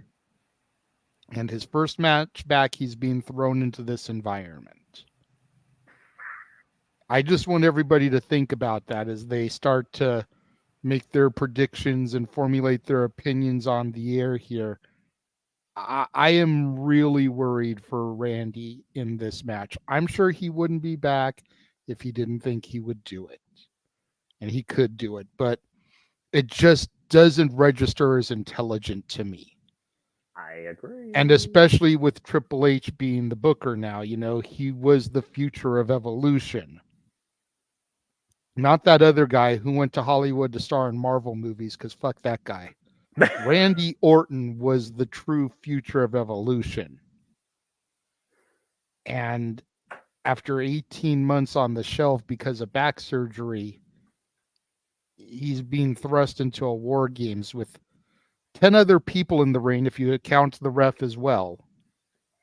steel cage, 2 rings, not smart. Go ahead, Chris, and you can come to me to close this one off since I started with that little thought process. No, you're perfectly fine. We're going to go Chris for the opening thoughts, and then we're just going to go Arlene, Blaine, Emmanuel, you, and the man whose name on the marquee who requested. So, Chris, set the pace. How does War Games finish out with the men? And also, to echo JJ's points, please, Randy Orton, be searched. Chris, who do you have winning this, and who are your starters? You set the pace. The floor is yours. You're muted. Botch. Sorry about that. I'm actually am worried about Randy Orton. His first match back since May of 2022 when the Bloodline Jey Uso took Randy Orton out. And yet I did see what happened on Monday Night Raw at the end. Jey Uso is worried because Jey Uso is the one that took Randy Orton out along with Jimmy Uso and the Bloodline. And now Randy and Jay are on the same team together. So how fitting is that for the first time ever? As far as my starters go, this is the match I'm looking forward to the most is the men's War Games match. I think that's fair to say for everybody here, but continue. For the starters, for Team Cody, I have Cody Rhodes starting this off because this is his dad's baby. His dad invented War Games. And Cody, yeah, he was in Blood and Guts in AEW, but he wasn't a part of War Games before. And Cody Rhodes is entering War Games for the first time in WWE career. And this is his dad's baby. Let Cody Rhodes start the thing first. And who does Cody Rhodes go up against? I think for Judgment Day, I have Finn Balor. I do think Finn starts it off for the Judgment Day to keep the momentum, try to have momentum going into this. I know if we're going to be doing, the big question is we get a bonus point if Damian Priest is going to cash in tonight. I don't see Damian Priest cashing in Money in the Bank because it will be too much of a work to have a War Games match and a Money in the Bank cash in at the end of this. So I don't see a cash in happening tonight. They might be teasing it in December, January, in that range. Then Damian Priest might cash in. So there won't be no cash in tonight. As far as the winners does go, I'm seeing a lot of pictures on social media right now that they might take Randy Orton out of this match. And I'm praying to God if it don't, because I'm seeing pictures right now on the billboard for Survivor Series. LA Knight is on the team of Team Cody for the promotion down in Chicago right now. And if it is LA Knight taking that spot, everybody's going to be booing because they want CM Punk return happening tonight with this. But I'm worried for Randy, and I'm worried for his health. As far as this winner goes tonight, I have Team Cody Rhodes wins tonight. And then after this, Cody Rhodes can start focusing on his path on trying to finish the story at WrestleMania against Roman Reigns for the undisputed Universal Championship. All righty. Well, Arlene, it's on you. And as far as stirs go for both sides, Team Cody, basically it's almost over the place. They got Jey Uso with the most, just outshining Sami Zayn. And for those that don't know, Jey Uso and Sami Zayn were involved in War Games last year when they were on the Bloodline side. Just Yeet. saying. That being said, Arlene, floor is yours. Who are your 2 starters? And who do you have winning? Do you see a cash in? And what's your take on this setup as it stands with Randy Orton? We're just going to go with that right now because nothing's official, folks. Okay. But Arlene, the floor is yours. What's your thoughts? This match, I feel, is gonna go down fast. And it goes back to what JJ says. Randy Orton, although I'm happy that he's back. Randy Orton, baby, number one. Anyways, I digress. But like, shirt. yeah. By this, go ahead, buy that shirt and that shirt. Buy all the shirts. When I heard that he was going to be back, I was excited, and my brother did tell me that JJ's concerns, and I am concerned too because he just came back from a back injury. I have been reading the tweeter, like as you guys refer to it, that a lot of people are saying that he's going to get beat up by Judgment Day, and here cue in. This is how you bring in CM Punk. And I'm like, then why build up Randy if he wasn't ready? Don't make fans of Randy Orton expect Randy Orton just for him not to show up. If he was not ready, don't, because these like fans that haven't seen Randy Orton for 18 months, like, waiting like me in WrestleMania, hoping he would be coming back, and he didn't. Sad that I wore the shirt, held the sign supporting Randy Orton, like sad that he didn't come. And I understand that like if he's not ready, he shouldn't be, especially in this type of match. He should just be like, you guys are not ready. I would come back for any other match but this match. That's where I think WWE kind of faulted here. If he's not ready, like if Randy Orton signed off, I think someone should have came in and said, you know what, I don't think this is the type of match you should start coming back on either as well. So that's reason number one where I feel like a lot of like WWE's gonna be like in trouble with this main match, because what is CM Punk, like I was hearing also, like I was also reading through Twitter that a lot of people were chanting CM Punk during SmackDown, and it's like, and it's going to continue happening throughout the whole Survivor Series. People from Chicago are going to be cheering for CM Punk, and if it's not CM Punk, like and if Chris is right and it is LA Knight, those fans are going to hijack the show so bad because it wasn't CM Punk. They've been, and people are like, oh, like it has to be CM Punk. WWE's been pushed, like been putting teasers and teasers and teasers and teasers, and for him not to show up here, like now it's like, and I'm afraid that like a lot of people are gonna just walk, and maybe they're not. Maybe I'm just like thinking about the negative, and once they see it's not CM Punk, a lot of maybe fans are gonna step out and walk away, like, oh well, then I just wasted my money for nothing, hoping that CM Punk was gonna come and he doesn't come. So it's like I feel like here was the problem that line, like, if WWE has already said that he's not coming, but I mean WWE could have been lying, but like if he doesn't come back and he comes back another time, and it's like, oh, then why did he come to Survivor Series? It was in Chicago. It's like I feel like this match is set up for disaster to begin with, because if people are going to be cheering CM Punk and this is BS, or this match is boring, bring back and I honestly don't feel like these people, that the 5 people, like 10 people that are in this match, deserve that. I think they should have just changed the venue Arlene, besides the fact that CM Punk might as well be the mayor of Chicago, let's focus on who we know is actually at the show, because whether or not they pipe in CM Punk, that would absolutely be the most foolish move. But Undertaker said perception is everything. Let's look at the perception of the 10 that we have now and just hope that Randy is safe. And look at how we think it's going to play it out. Because at the end of the day, these are the men and women working to provide for their family, for our entertainment. We owe them that respect. We don't owe our own thoughts, and we don't owe being distracted by what if, when what we know is now, even if Randy Orton's condition is not 100% known.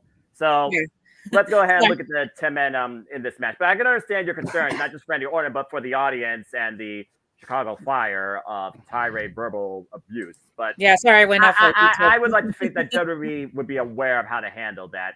But let's go ahead and focus on the match. You're fine though. Yeah, I'm sorry for going No, off that you're end, but good. yeah, that was my one. But who I see starting off would be, I think that it would be Damian Priest, only because they made him the leader of the War Games. So it's gonna be like, since I'm the leader, I'm gonna start off. And a lot of people might like rub it off on the wrong way. Like not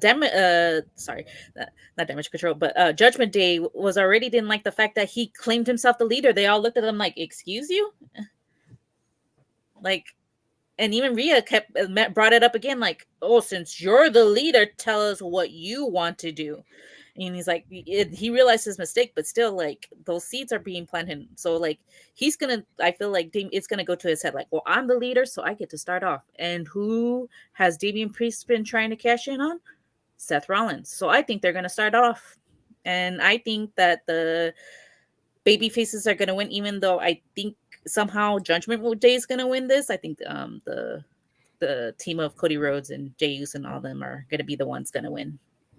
You interested before I give it to Dwayne. You have Seth and Damian starting off. Do you think that could be a strategy for Damian to weaken Seth to the point that he could probably cash in afterwards? Do you think a cash in is going to happen tonight? I do not think it's gonna happen. I think they're gonna wait, and there's a reason why I think they're gonna wait, but that's for another conversation for another day. But yeah, I think he's not. But I think he's just like, I think he's gonna be focused on Seth. Like, I think you're right. He's gonna be weak. He's gonna think about cashing in, but someone's gonna come in, like maybe Jay, or like someone's gonna like not let him think. But he's not gonna cash in. He's gonna think about it, but like. And by the way, how did he get the freaking briefcase back? I thought Sami Zayn sold that briefcase. I don't remember him ever giving it back. But that's I'm pretty sure Sami Zayn passed it off to Adam Pearce just to make sure he wasn't suspended or get a fine. But either way, no cash in for Senior Money in the Bank. Yeah, yes, JJ. I just wanted to respond to Arlene as far as how he got it back. It was the following Raw. He had to go to Pierce's office because Sammy had to turn the briefcase in. So what Noah's saying is accurate. Priest went to the office and got his briefcase back. Okay. See, Sami Zayn's not a thief. Sami Zayn's a good guy. He should have kept it. Take the fine, Sammy. No, just kidding. You know what? I kind of agree with it because I think they could have had a running gag with it, but that's a whole different conversation. That being said, all right, Dwayne, you're next. So, Dwayne, who you have as your starters, and who do you have winning the men's War Games, and do you see a Money in the Bank cash-in attempt at all? Floor is yours. All right. Before I give my picks, let me ramble for a minute. If you can, Noah, bring up that the deal comment for me, please. So, let's see here. About the cult of personality. Oh, yes, of course. I like that. However, it's been done before. Paul Heyman did it the first time they was in Chicago right after CM Punk walked out. That's fair. And then Tony Khan was going to do the same thing the night that he debuted on AEW and had MJF walk out, but changed his mind at the last minute. So I don't see that happening again, but I'm enough of the CM Punk thing. Another thing I'm looking at here is looking at the entrance in this match, and we've got two guys with hurt backs on the same team. One's legitimate, one's, I guess it's storyline. I don't know if it's legit or not. Oh, wow. Makes me wonder how they going to play this one out. I think Randy going in this match is going to be protected. I think he's going to be the last entrant in. He's going to do a few punches, throw some people in the cage. I don't think he's going to be doing very many high-risk moves, if any at all whatsoever. They are going to protect him 1,000% because the doctors have already, said that he shouldn't come back at all. He needs to retire. But, Randy, like any other wrestler, they want to retire on their own terms.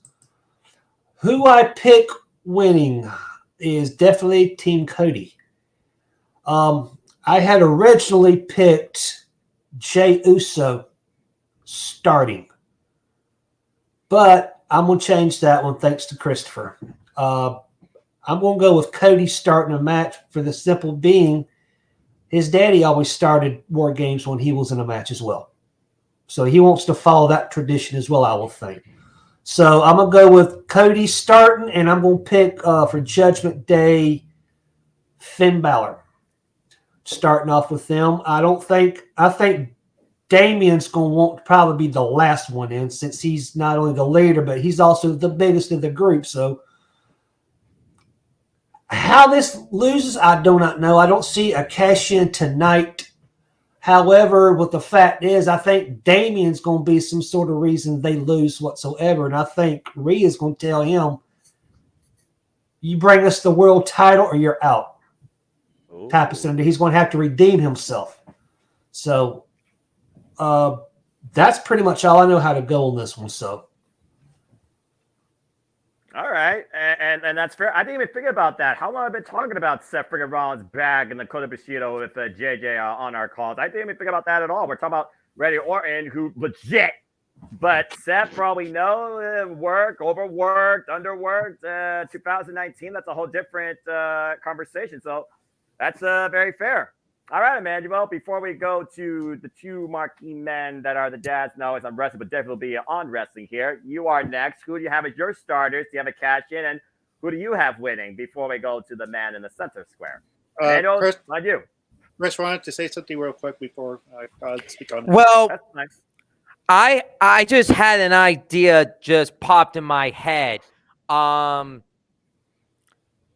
you guys think, okay, Team Cody is going to win. Do you think Damian Priest, I think Randy is going to pin Damian Priest possibly for the win. Do you guys think Damian Priest gets pinned and Damian Priest is the reason that they lost War Games? That's what I think. Yeah.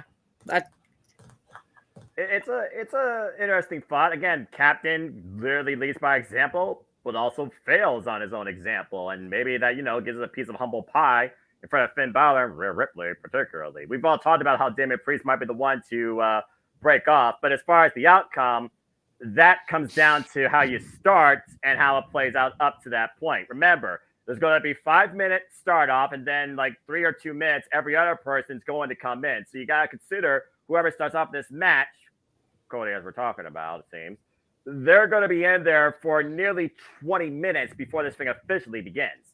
So, Emmanuel, it's on you. Yeah. Who's going to start the match? I think it's going to be Cody. Like you guys got given that he's going to lead, for example, as his dad did in previous War Games that I had no clue about. But if that's the tradition of the Rhodes family, then that more reason for him to start. But for me, it makes more sense that the test dummy take the beating up. JD McDonough. This is the time for him to open up as a superstar. Like who already has a name? Dom Mysterio has a name. Finn Balor has a name. And so on and so forth. Like they have a name. JD McDonough doesn't have a name. He needs to prove himself that he could survive the long lengthy War Games itself. Now, I want Judgment Day to win, but let's face it, they're not going to win because logic-wise, they have Seth winning a lot of matches against Judgment Day. Cody Rhodes is going to face Roman Reigns, and you have to keep the momentum.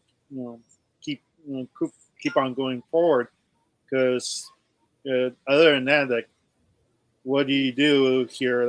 What are you doing here? But I fear something more for the cash-in WrestleMania. Cody Rhodes winning the Roman Reigns, and then all of a sudden you hear the the priest coming down, thinking, "Oh no!" Cody Rhodes just had his moment, and he's about to lose his title just like that. And that way, you banish the talk of who's gonna dethrone Reigns long-term reign, because JJ put it out. A year won't do it, and 2 years won't do it. Just make it Judgment Day just takes the the war title from Cody Rhodes' breast when he finally got it. I mean, it wouldn't be the first time we've had a cash in of the century at WrestleMania, but that's No, I'm not talking about Triple Threat. I'd say after the match, it's done. I see. So, okay, so maybe like a Dolph Ziggler. Okay, I see what you're doing. But I mean, hey, anything could happen. So, but yeah, and I get it. War Games goes back to the Rhodes name, JJ.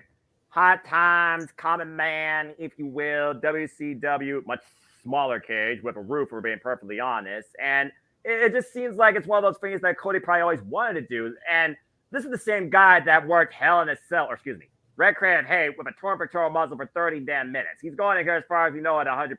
So I kind of can understand everybody is kind of talking about that right now. Why Cody Rhodes, he got like the second highest amount of the vote to start off first for his team.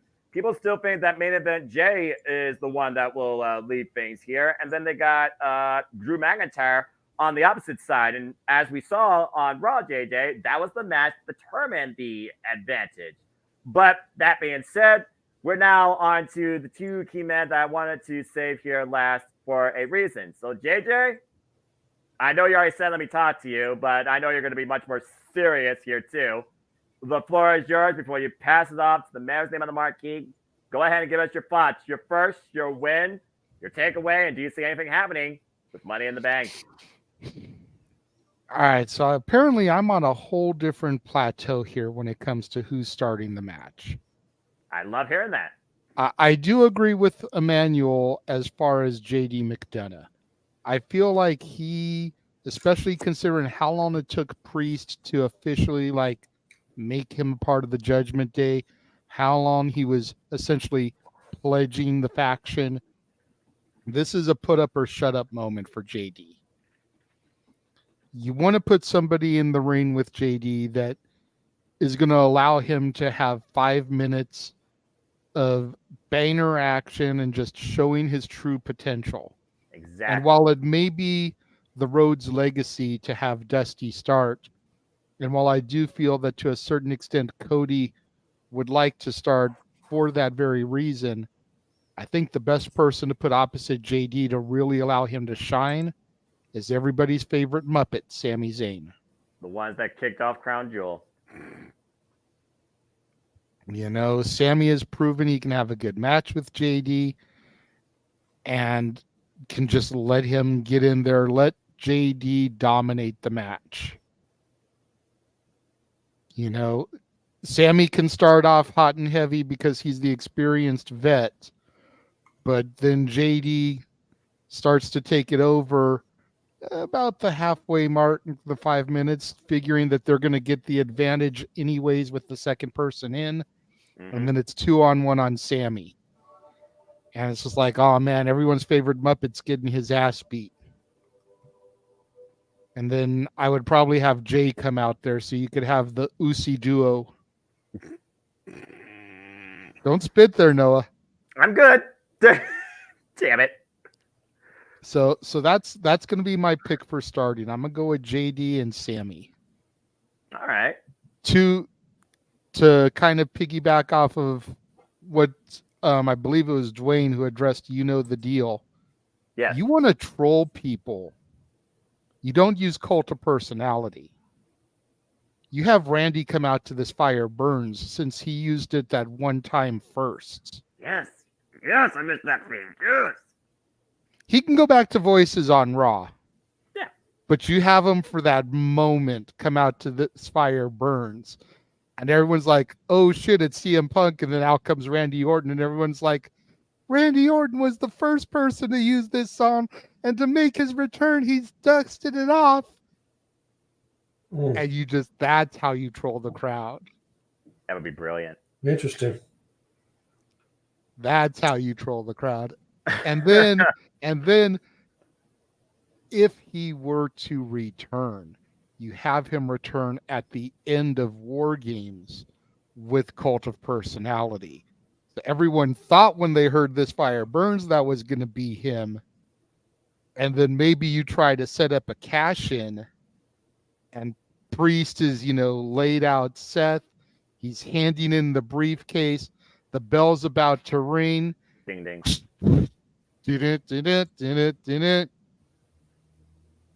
And out comes Punk that way.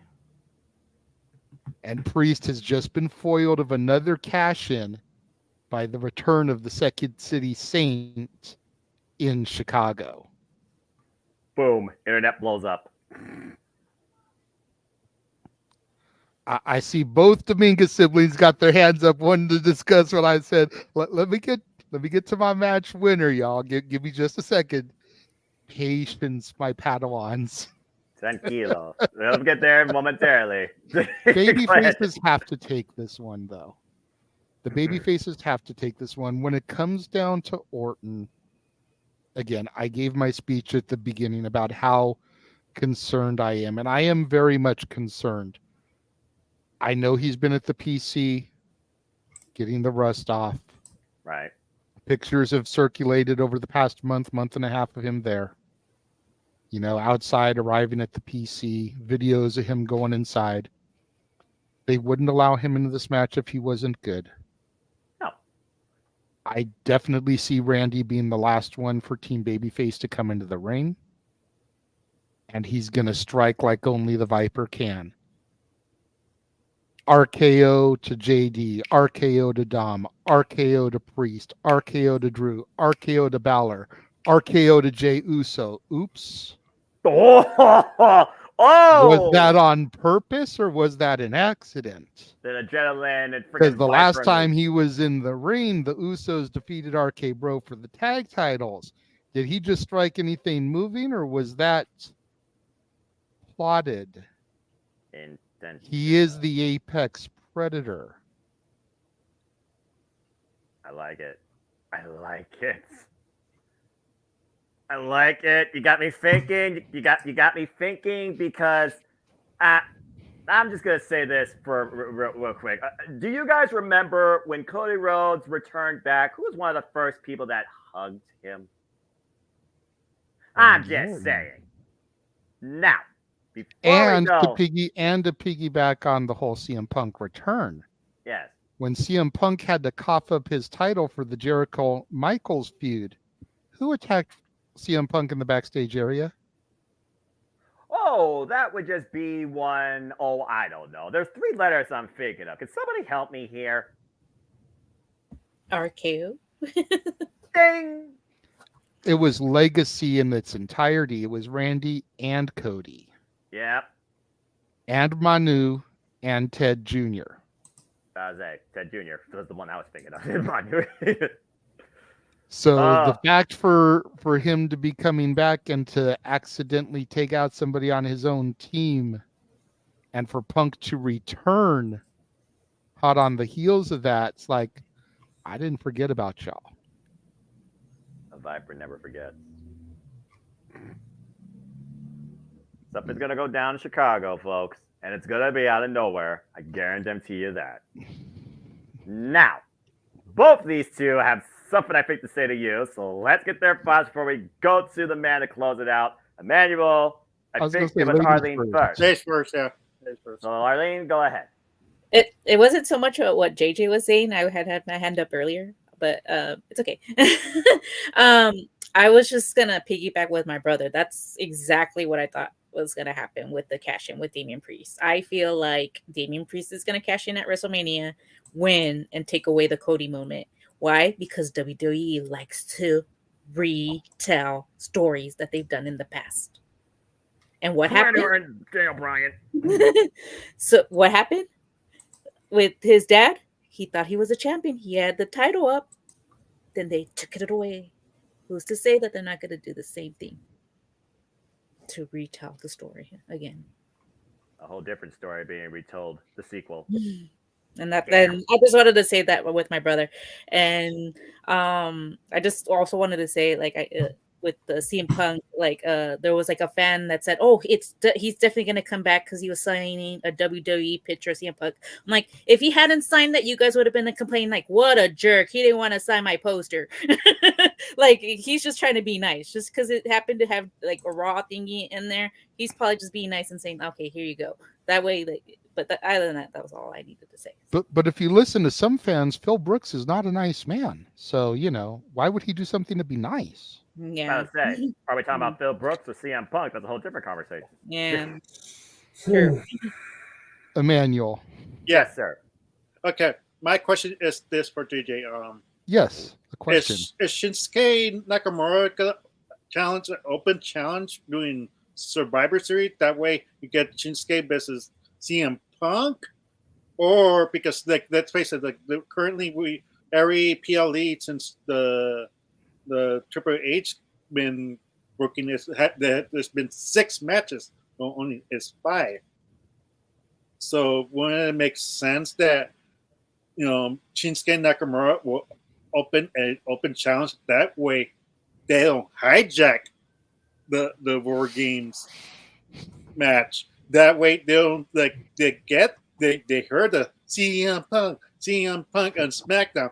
They can't deny it anymore. They had to. If they had plans in the Royal Rumble, they had to start pull the trigger right now. No, let's cut our plans. Just move on. I get where you're coming from as far as the 6 matches. The problem is that the War Games matches are generally long. At least 25 minutes. Yeah, I was going to say, you got at least 25 before all men and women are even in the ring and a pinfall can be registered. Mm-hmm. So you're looking at 30 to 45 minutes for each of those matches. That's an hour and a half. Then you got 3 other matches that you got to give time to. Plus superstar spotlights, plus shows for other PLEs, plus probably about 2 or 3 Ruffles commercials. Plus you got the pre-show match as well. Pre-show match. The women's decided it was announced last night it was going to be on the kickoff show. Did they change it? What women's match? The women's War Games match. Hang on, no. You voted on it sponsored by Ruffles. Vote. Yeah, they're gonna announce the winner of the vote during the kickoff. Oh, okay. I'm sorry, I misheard. That's okay. All right. You're good. At least you're trying. Botch. Yeah, I was gonna say there's no pre-show match. There's only 5 matches. So I mean, if some of the other matches run short, then you could probably do something with Shin. But because we're talking about Randy Orton being short, being there short in the Wars game, that's the only short match you could have possibly because we think of War Games that is going to be long. I agree. But Randy Orton, like we're saying, for Randy's sake, they need to give him and give him out. Well, it's not elimination though. It's one. No. I get it's not elimination, but that's what I'm saying. Give him and give him out, like the type of thing. Like he's the last one in the end. Let's say give him 7 minutes of extra matchup, and that's how you end the match. You don't have to overextend another 10 minutes, another 15 minutes. Because right now we're saying that the men it has to be short because of Branding's health and back injury type of. Well, just keep in mind, Emmanuel. Just because Randy's in the match, it's not necessarily about duration. It's about physical involvement, and as long as Randy Orton's controlling the field, he doesn't have to do it a full on in a physical capacity, especially using his own body. Let's not forget, folks, this is War Games. What's the number one thing you can expect in a War Games match once everybody's inside the freaking cages? Weapons, weapons, weapons. All Randy Orton has to do is whack somebody with a steel chair methodically, and he could set the pace for the field. It only could take one key RKO to win it for his team or cost them inadvertently, although I don't think that's happening. But again, I understand your concern when it comes to Randy Orton's physical well-being, but as JJ alluded to, with concern though, WWE, I think, would not put him in this unless he could go some physical capacity. And apparently, he's clear enough to do that. So we'll just leave it at that. But again, still very interesting thoughts. And the whole idea of Shinsuke Nakamura calling out somebody for a big battle, CM Punk, Chicago, Grayson Waller trolling. It would not surprise me if they had some sort of, well, you can't do Miz TV. Miz is in a freaking match for the Intercontinental Championship. But I also know that Kevin Owens and Grayson Waller, they've been feuding. Logan Paul's not on the show. Maybe Logan Paul shows up, sits in the arena with the United States Championship and talk about how much Chicago sucks or some nonsense like that. I don't know. I do think there will be something else within this. And JJ, I pray it's not about Ruggles or Ruffles, or however the hell you say it. But that being said, Jeff, you wanted to be last for a reason. You already know what this is about. You probably know more about this than anybody on this panel, 110%. If you want to be last, go ahead. I won't give myself that much knowledge base, but appreciate that. So I still stick with the general consensus. Cody starts this. It's War Games. It's Dusty's match. Cody starts it, and I agree with JD McDonough starting as well. He's got to prove himself in this one. You know, he's been pledging the Judgment Day. He's got to do his thing. People, I wanted to go ask because I wanted to hear the discussion about Randy and about Punk and about what may or may not happen, because I don't think I heard it said, at least outwardly, what if Randy Orton's just been the red herring all along? What if, because remember, Cody does have a legacy with CM Punk. They had a battle as far as legacy versus Punk. You know, voices in the head, CM Punk was the voice of the voiceless when he was on his run in 2011. Right. Said as much. You know, he is... No, I don't think anybody actively involved in the match has outwardly said the words Randy or Orton since Monday. WWE promoted it as Randy Orton. Right. WWE threw it out there on social media and on commentary and everywhere else they possibly could. Graphics as well.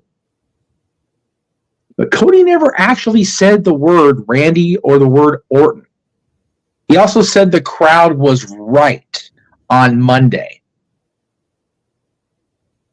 But he may not have been referring to the crowd in that moment.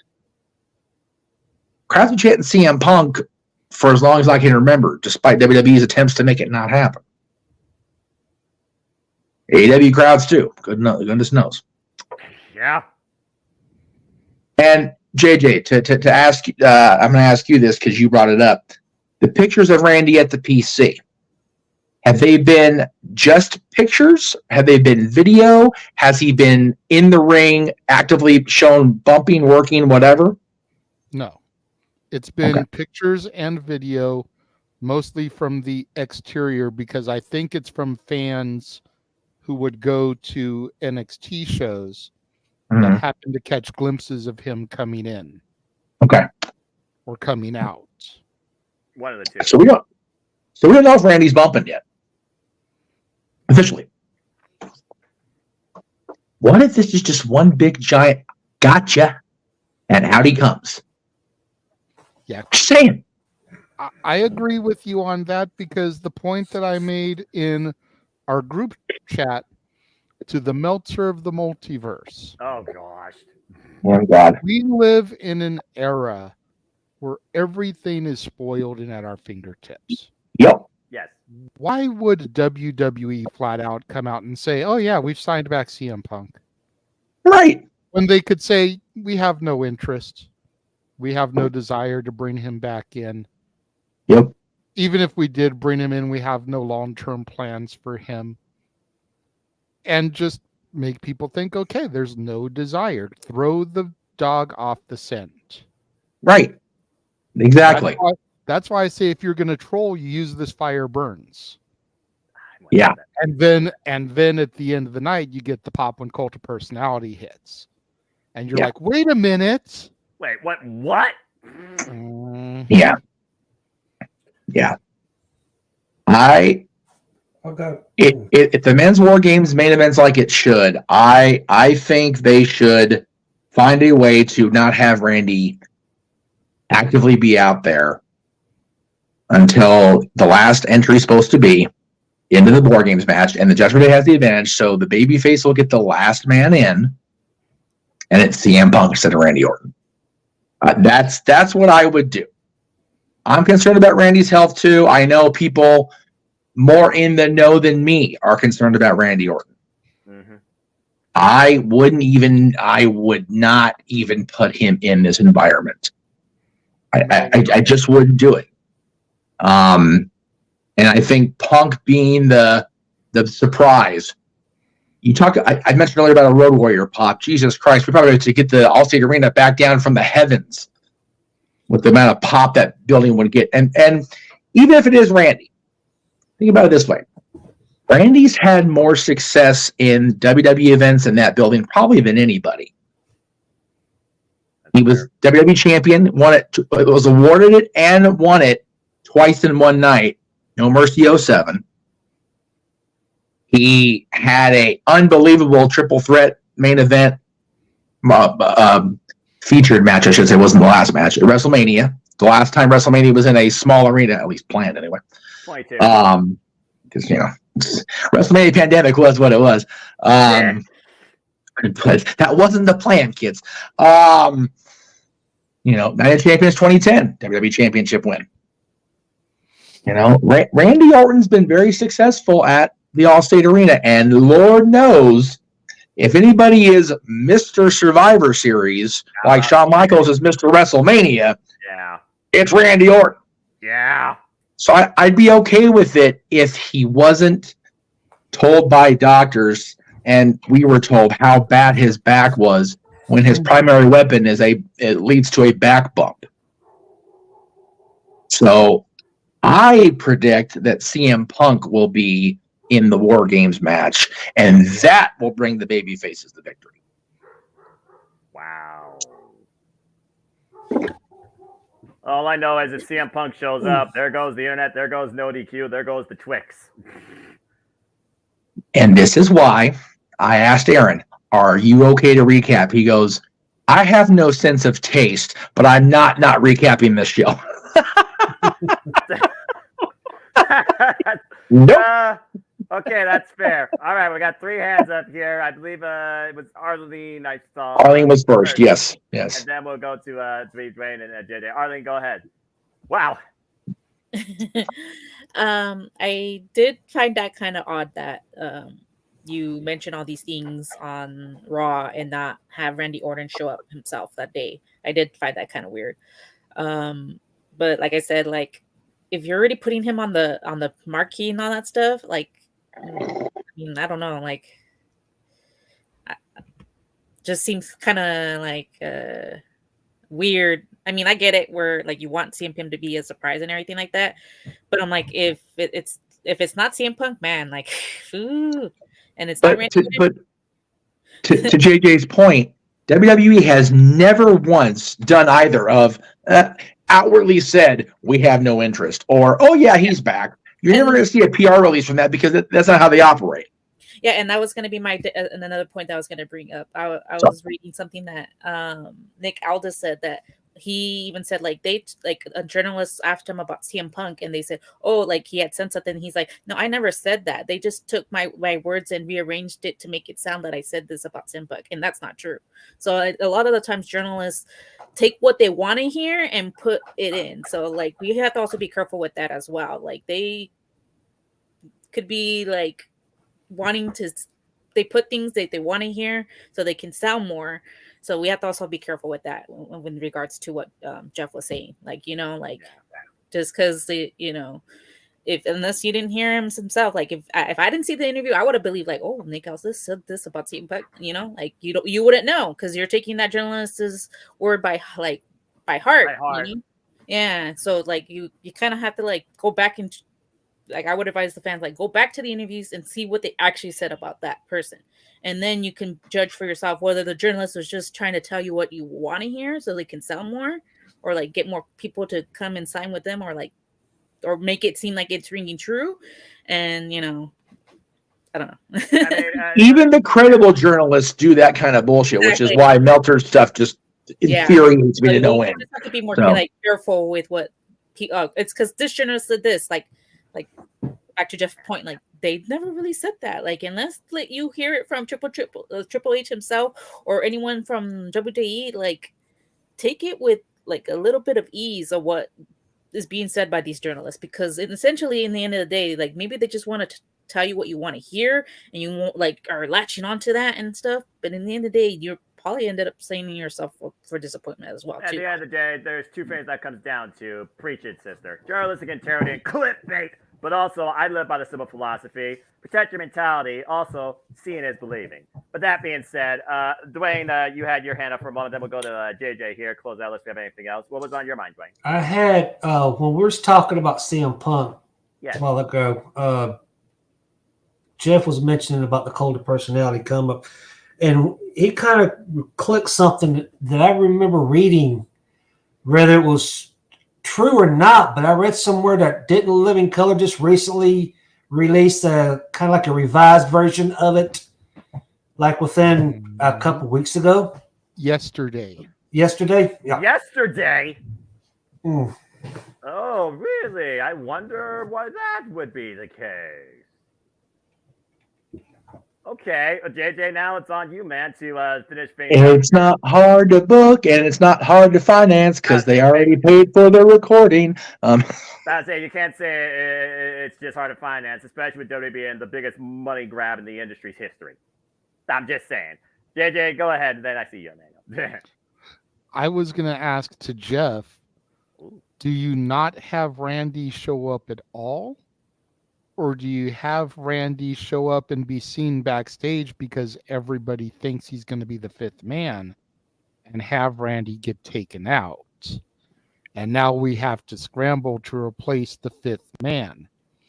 And who else can we call to fill that void? And since the American Nightmare was still working for the Tribe of Elite when Phil Brooks signed his deal, can be the line, the thread for somebody else that Cody can call. Is like, I think I've got one other guy that I know that I've worked with in the past. I can try calling him real quick, and people will start maybe speculating, well, someone else he worked with in the past, is he calling Bob Holly? Is he calling Ted Jr., even though he's facing jail time? Right. Who else could he be calling? And that's how you bring in Punk. Yeah, I would definitely plant the seeds of doubt about Randy's appearance in the match. Definitely have him be there. No doubt about it. But yeah, when Punk goes to make that call, people are gonna jump to who you said, not thinking, well, he could just call the guy that's literally down the friggin' street. But I know Punk has lived that far from the arena, so it's, I think a hockey game's going on tonight, so he's got the free time. Yeah, you know what? I actually don't know how Hawks are playing tonight. It's a good question.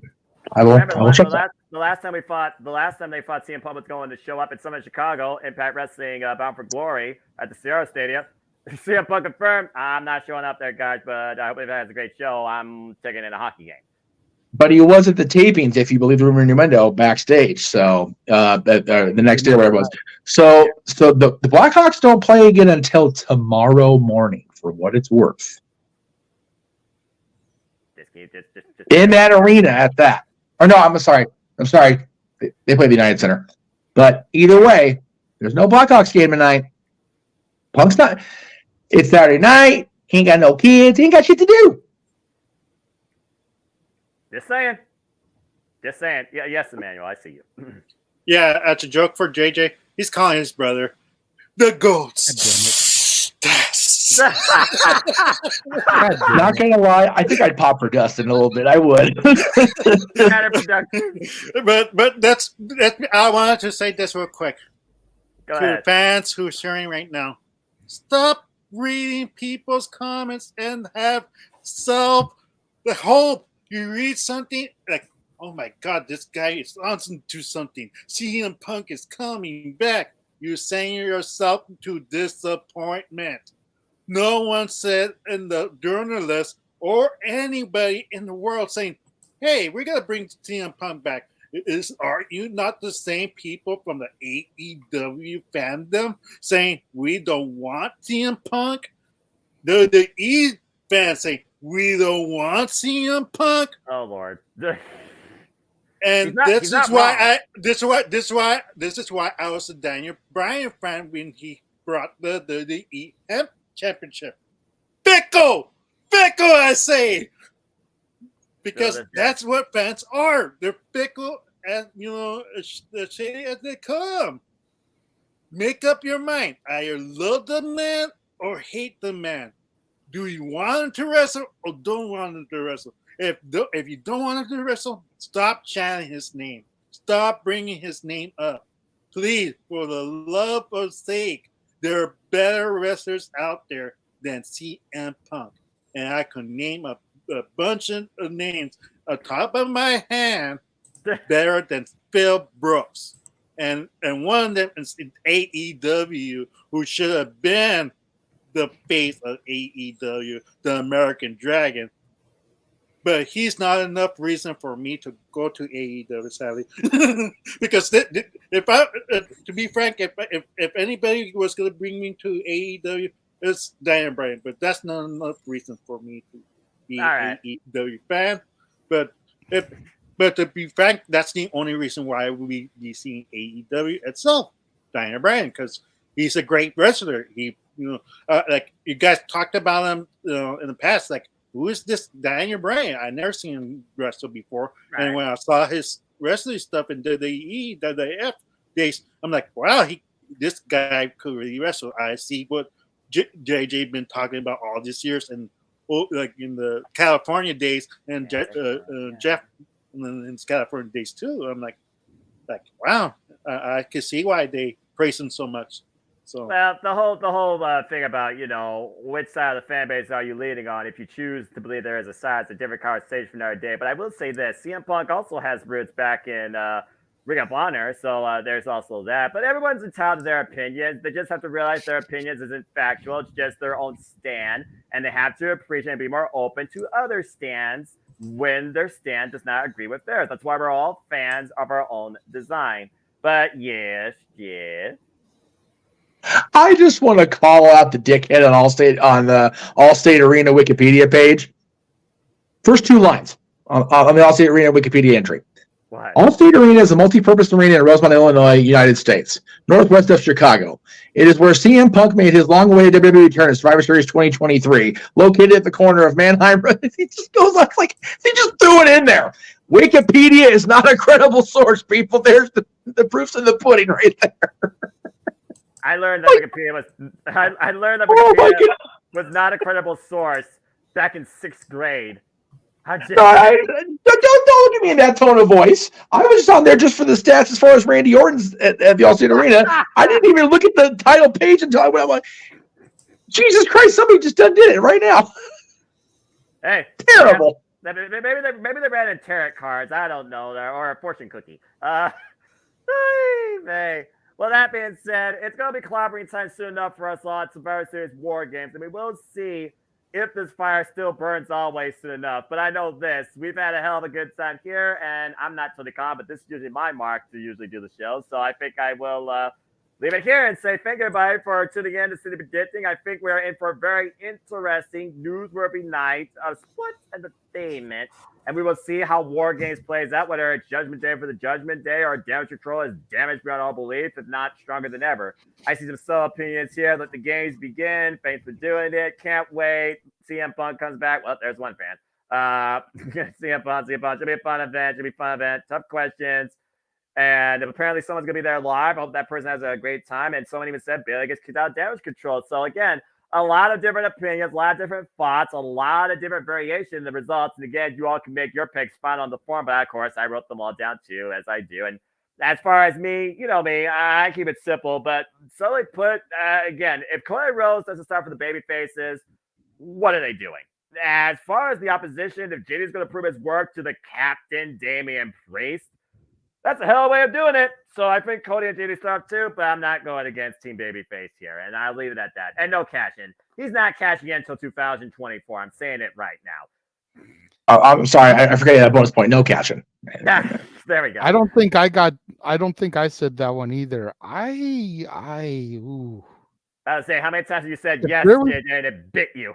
I know, but if there was ever grand opportunity. I think this is it. I mean, can you imagine if Seth gets in there with the Judgment Day having the advantage and Priest isn't in yet, and they can all just gain up on him, beat the shit out of him, so that when Priest comes in the ring as the next person to keep the advantage, he just hands the briefcase over to the ref before the match even gets under its way officially and takes the title off of him so that he's champion come the start of the bell ringing for War Games. A match within a match.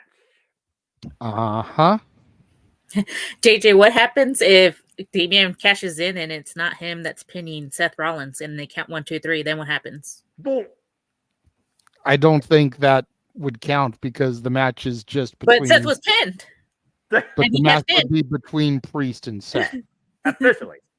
Yeah. Yeah, but I mean, like that's where I see the problem in South though. If you're cashing in during the match and someone else pinned Seth Rollins for the 1, 2, 3, he already cashed in, so technically he lost, right? No, because you can't get a pinfall until all 5 men are in there for. No, I'm saying that if all 5 are in and someone else pins Seth.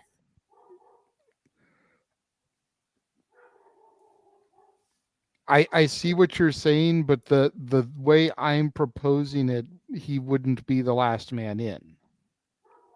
Oh, okay. That's the key. See, that's because we're all pretty much in agreement that if Randy is going to be in this match, he's going to be the last one. Mm-hmm. So Seth would either be 3 or 4th in for the baby faces, and Priest can come immediately after. I see what you're saying. And then Judgment Day holds truly all the gold. There you Like, go. He counts 1, 2, 3, even though all 5 members are not in, and then that's how. Bingo. Yes. I hope he doesn't wait till all 5 are in, like on each side, because then you have that problem. Like, Yeah, no. You do it when there's the 5-on-4 advantage before the 5th babyface comes in. Okay. Right. There's 5 minutes, and it only takes 3 seconds. Yeah, I get what you're saying. I was just hoping like he wasn't gonna wait till all 5 and 5. I'm like, and he doesn't get that pin, you know, like what happens if he doesn't get that pin by the time the 5th member gets in? Technically now all 5 are in, you know. So that would be an interesting way to flip it, but yeah, that would be how you could give Randy Orton his 15th title. Then all he needs is number 16. Yeah. What do you need? Totally 2 more after that to beat not only John Cena but Ric Flair. But you got to get 1 to get to 2 to get to 3. I'm just saying, you got to start the build somewhere. That would be the way to start that build. Yeah, and he's had rivalry with Seth freaking Rollins. And Tony Khan did one thing right in signing Ric Flair. He acknowledged 21 world titles, so that 16 bullshit doesn't count for Flair no more. But thank you for clarifying, JJ, on that. I wasn't sure where you were going with that one, but that's true. I didn't think about that. Okay. That's actually brilliant booking. And if they were going to do a cash-in during this match, that's the way to do it. That way it doesn't end the War Games match. It's just, oh, yeah, by the way, I'm the world champion now. Ah. Mm-hmm. Yeah, you get the graphic right in there as he holds the towel, then bam, he gets hit with a Cody cutter or something. Or an RKO when Randy comes in the match, like, boom, yeah, I just pinned the world champion, so now what? That's why I'm saying it's like there's 2 ways I would book it. I would either book it like that, or I would book it where the match is over and then Priest tries to cash in, and then the static hits. That's the beautiful part about a successful one leads to an unsuccessful or a canceled. Yeah. Okay. I'm here for it. How does it weigh in favor or not in favor? I'm gonna say yes. All right. Yes.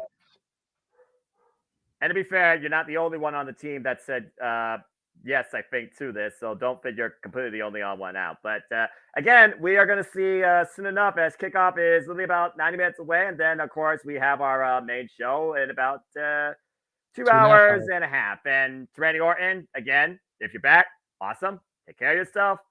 If CM Punk does arrive, well, it's going to be some sort of time once Survivor Series ends. I guarantee you that, especially with Open Mic Night following. But that's for later. So for now, thank you all once again for tuning in to another City Predicting. The last City Predicting for our main level WPLE for 2023. Good luck to all the leads at conclusion. Make sure you make your picks official in case you have any other final changes you want to say to me, again, I give you literally till bell time main show because the Peter Rosberg and the other dude and the chick, they're okay, but they're nothing happening during that time. So again, guys, good stuff, good conversation. Good luck to everybody. See 58 now have gotten their picks in. So keep them going, folks, and we'll see what happens. Before we conclude, bid ourselves a fine adieu, and all of you that do too, let's go around and plug and see what's ahead for all of us too and how you connect with us. Jeff, it's been an absolute pleasure as always, my friend. Looking very forward to more of the Super Predictings with you and other shared conversations. I know that me and JJ got some work ahead tonight for you, but anything you want to promote, and go ahead and tell the people they can find you. As Jeff already knows. I want to promote all the things because this week and then the entirety of December, each outlet of the Multiverse of Media, the Jeff Network Multiverse of Media, has at least one stream going up. Yeah. Even with No DQ, which they're more of our affiliate than they are part of the multiverse, if you will. But they've got a stream tomorrow too. The No DQ review is back, man. We are just pumping out the content, folks. So if you've not yet subscribed to anybody that has a channel in this room, what are you doing? Like, what are you even doing, folks? Like, just hit that like button, hit that subscribe button, turn on the notification bell. But everybody in here that has not yet subscribed or is not part of the Multiverse of Media, please get on board with myself, JJ, Noah, James, Aaron, Greg Cherrybrand, everybody, NoDQ.com, everything. Subscribe because, what's up? Tatilla, Rangers of Tatilla, yeah, Tatilla, who's in the chat room I saw earlier. Exactly. We all have just a plethora of content leading up to World's End and Year's End. Between those 2 days alone, we're probably going to collapse from exhaustion. So there is that. But yeah, episode 100 of Open Mic Night will end the year. And up until then, just every single day, there's something, more than one somethings, if we're being honest. So stay tuned across the Multiverse of Media. This guy's busy every weekday other than Friday, plus weekends, plus all the things. I've got content on my channel. We've got we're pumping out so much stuff here. I feel like we're actually a legitimate retail factory, and it is retail hell weekend. So check out all the content, folks. Please show us the love. All the content, all the channels, all the love, all the wrestling, everything, YouTube and social media. Yes. Well, there you go. Thank you, Jeff. Dwayne, been a pleasure. Good luck with you in the league finale. And Strong, you got a chance of taking it, but anything you want to promote, how can people connect with you?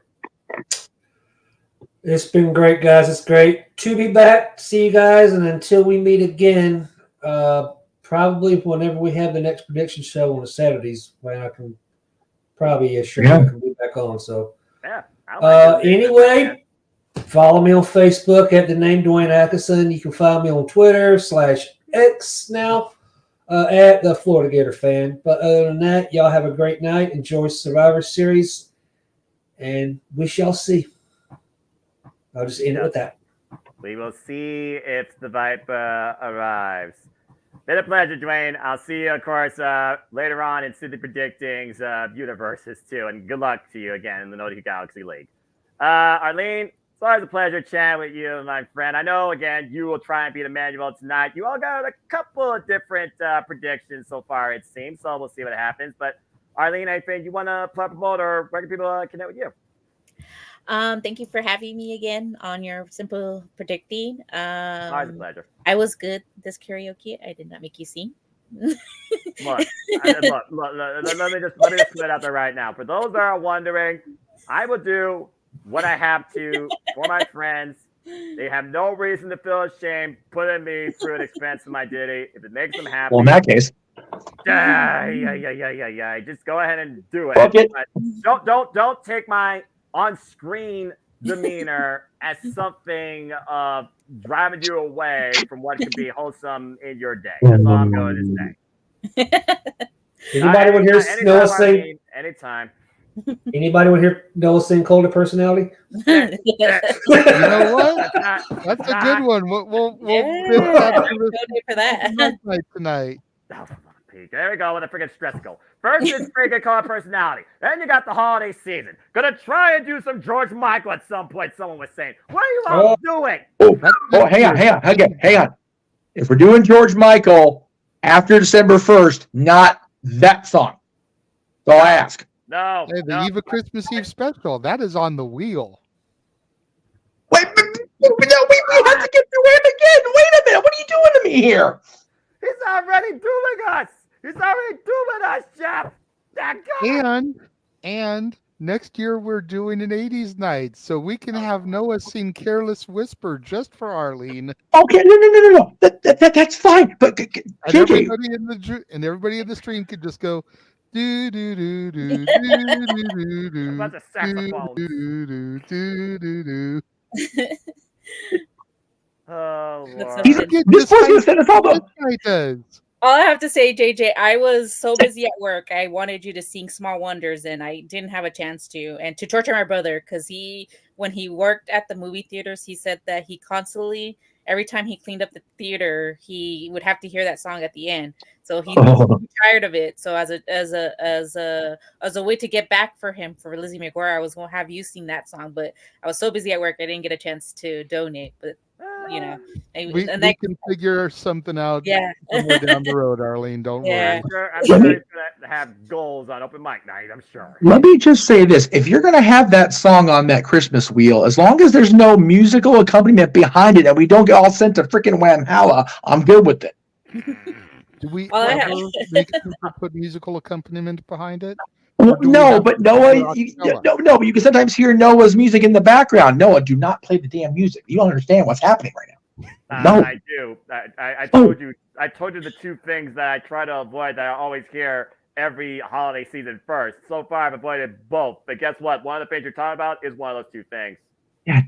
All I have to say is, Aaron Rift, I hope he doesn't have to play the saxophone when it comes. That's fair. That's fair because if it happens tonight, then we'll make him learn the saxophone for Careless Whisper so that he can play it. There you go. Ooh, that's perfect. I love it. I forgot he made that prediction. Yeah. Oh, man.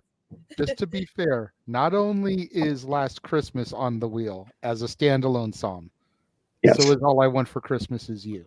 Dear Christ. You're just wrong. But to be fair, there are so many good versions of both of those songs that don't have to have the musical accompaniment of Wham or Mariah Carey. So we'll be okay on the wheel. But I swear, if anybody gets me before the 25th, I'm gonna. But don't forget, fans like the siblings in the corners here can just single people out. That's true. Dwayne pops in sometimes too. But we see these two the most when it comes to that stuff.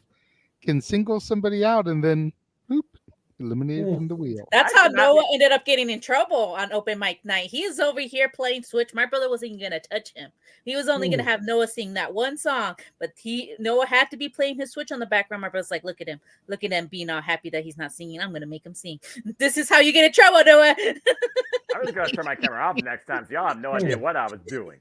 To be fair, the Switch was annoying me because I couldn't win at Mario Kart. Anyway, the irony of karaoke being the reason we can have nice things, but having the money where we can afford nice things. That's how that works. Anyway. Black Friday just passed. Anyway, thank you, Arlene. Always a pleasure. And yes, folks, holiday season's going to have a lot of mischief.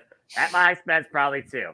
Manuel has a Benjamin in his hand. Lord help me.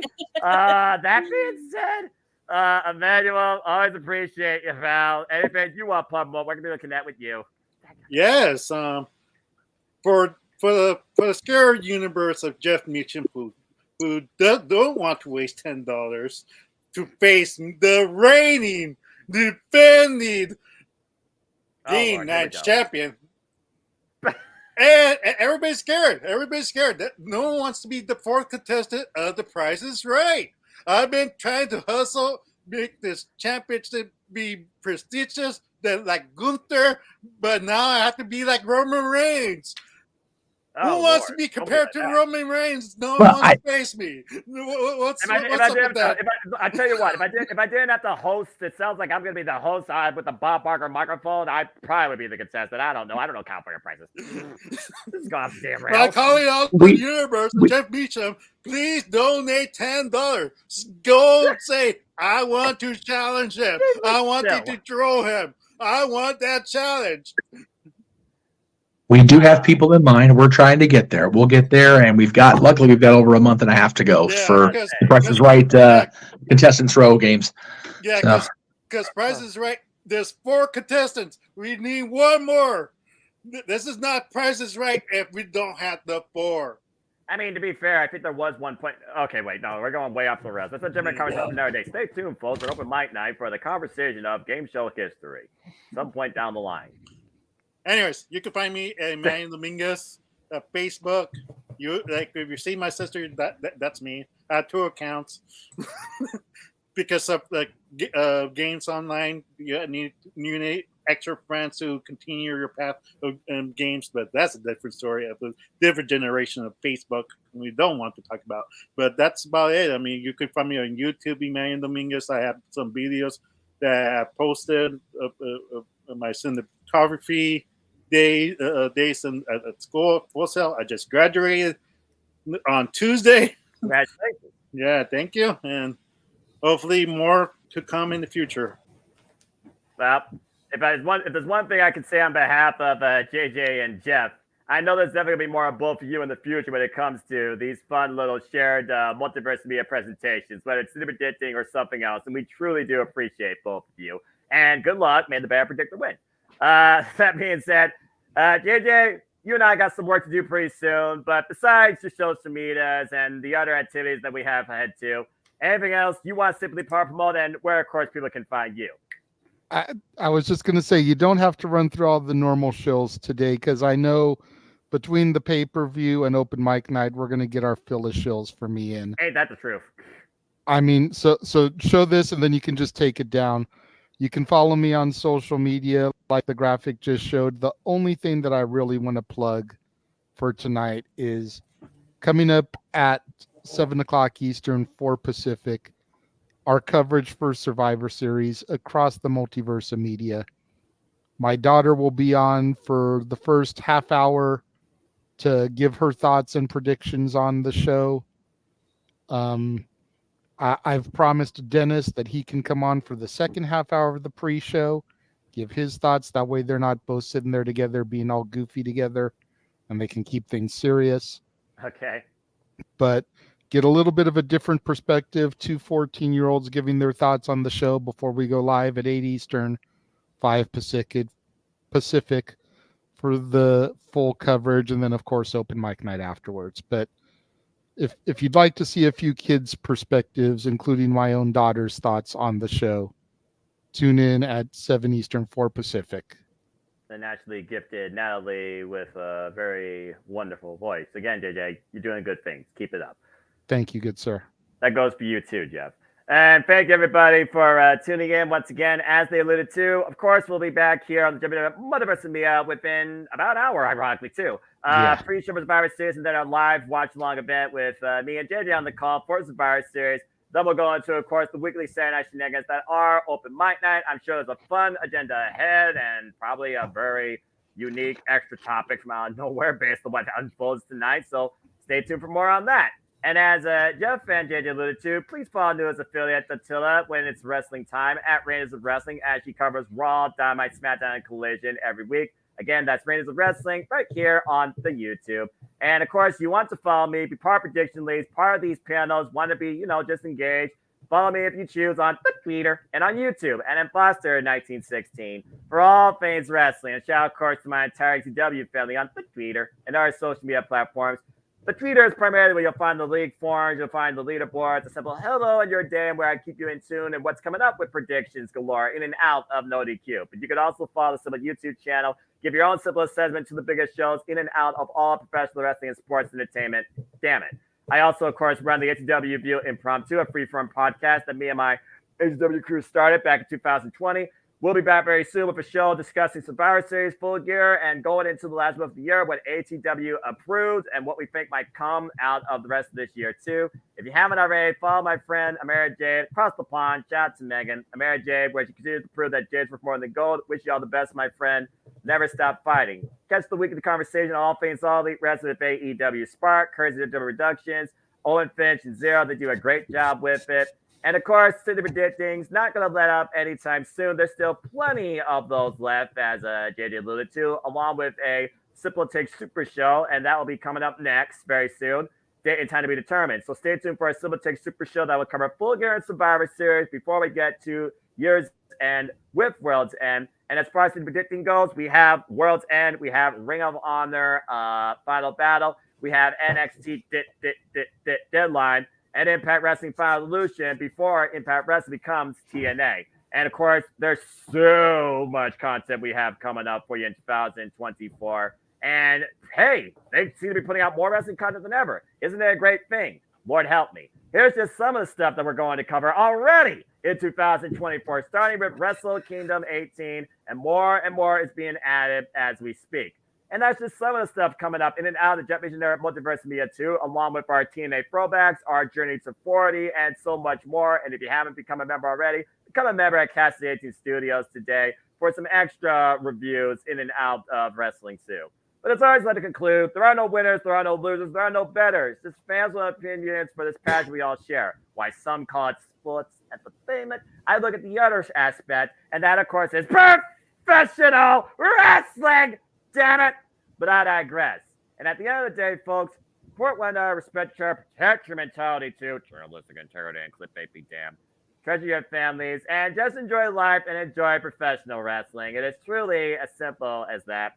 But with that being said, thank you so much once again for tuning in to another presentation of City Predicting, courtesy of the Cement Brand and Cassidy 18 Studios. Please like, subscribe, comment, tell a friend. Hit the bell of those videos live on demand on either of the channels or any of the channels here at the Multiverse of Media under the Jet Beacham Network banner. Hit the subscribe button. Help us keep growing our user communities. I assure you our passion, our creativity is not letting up anytime soon. And show some love, if you will. Humanitas. Give it a super chat. Thank you, Emmanuel. Give it a super sticker. Stop by our live watch live reactions and conversation pre-show and for the entirety of Survivor Series War Games. And then stick around with some drinks and some fun at the dark with Open Mic Night. And the shenanigans are sure to unfold too with this guy in the host seat. And of course, I'll be the one that tries to just keep control because I'm the one that causes the least chaos. Meltzer of the multiverse. But until then, we'll see you all very soon for our pre-show coverage of Survivor Series 2. So I think I'll leave you all now to get some dinner and give you a fine adieu. But as always, whether you stick around, watch on demand, or keep along with us live too, make a positive impact in life and have a good night. For War Games is upon us. Have a good night, folks, and enjoy the show. Thanks for tuning in. Bye now. See you in January. Karaoke. Oh, why? Stay safe, y'all. Everybody's got to talk about the friggin' nightmare that's about to haunt my daggone atmosphere. Y'all just can't help this. All right, I'm hitting the button. Last Christmas, I gave You you a card. Jeff. All we want for Christmas is nowhere to sing. And with that, good night, y'all. Thank you, but seriously, seriously. War Games! War Games! Damn it! It's upon us! All right, I'm finally hitting the button.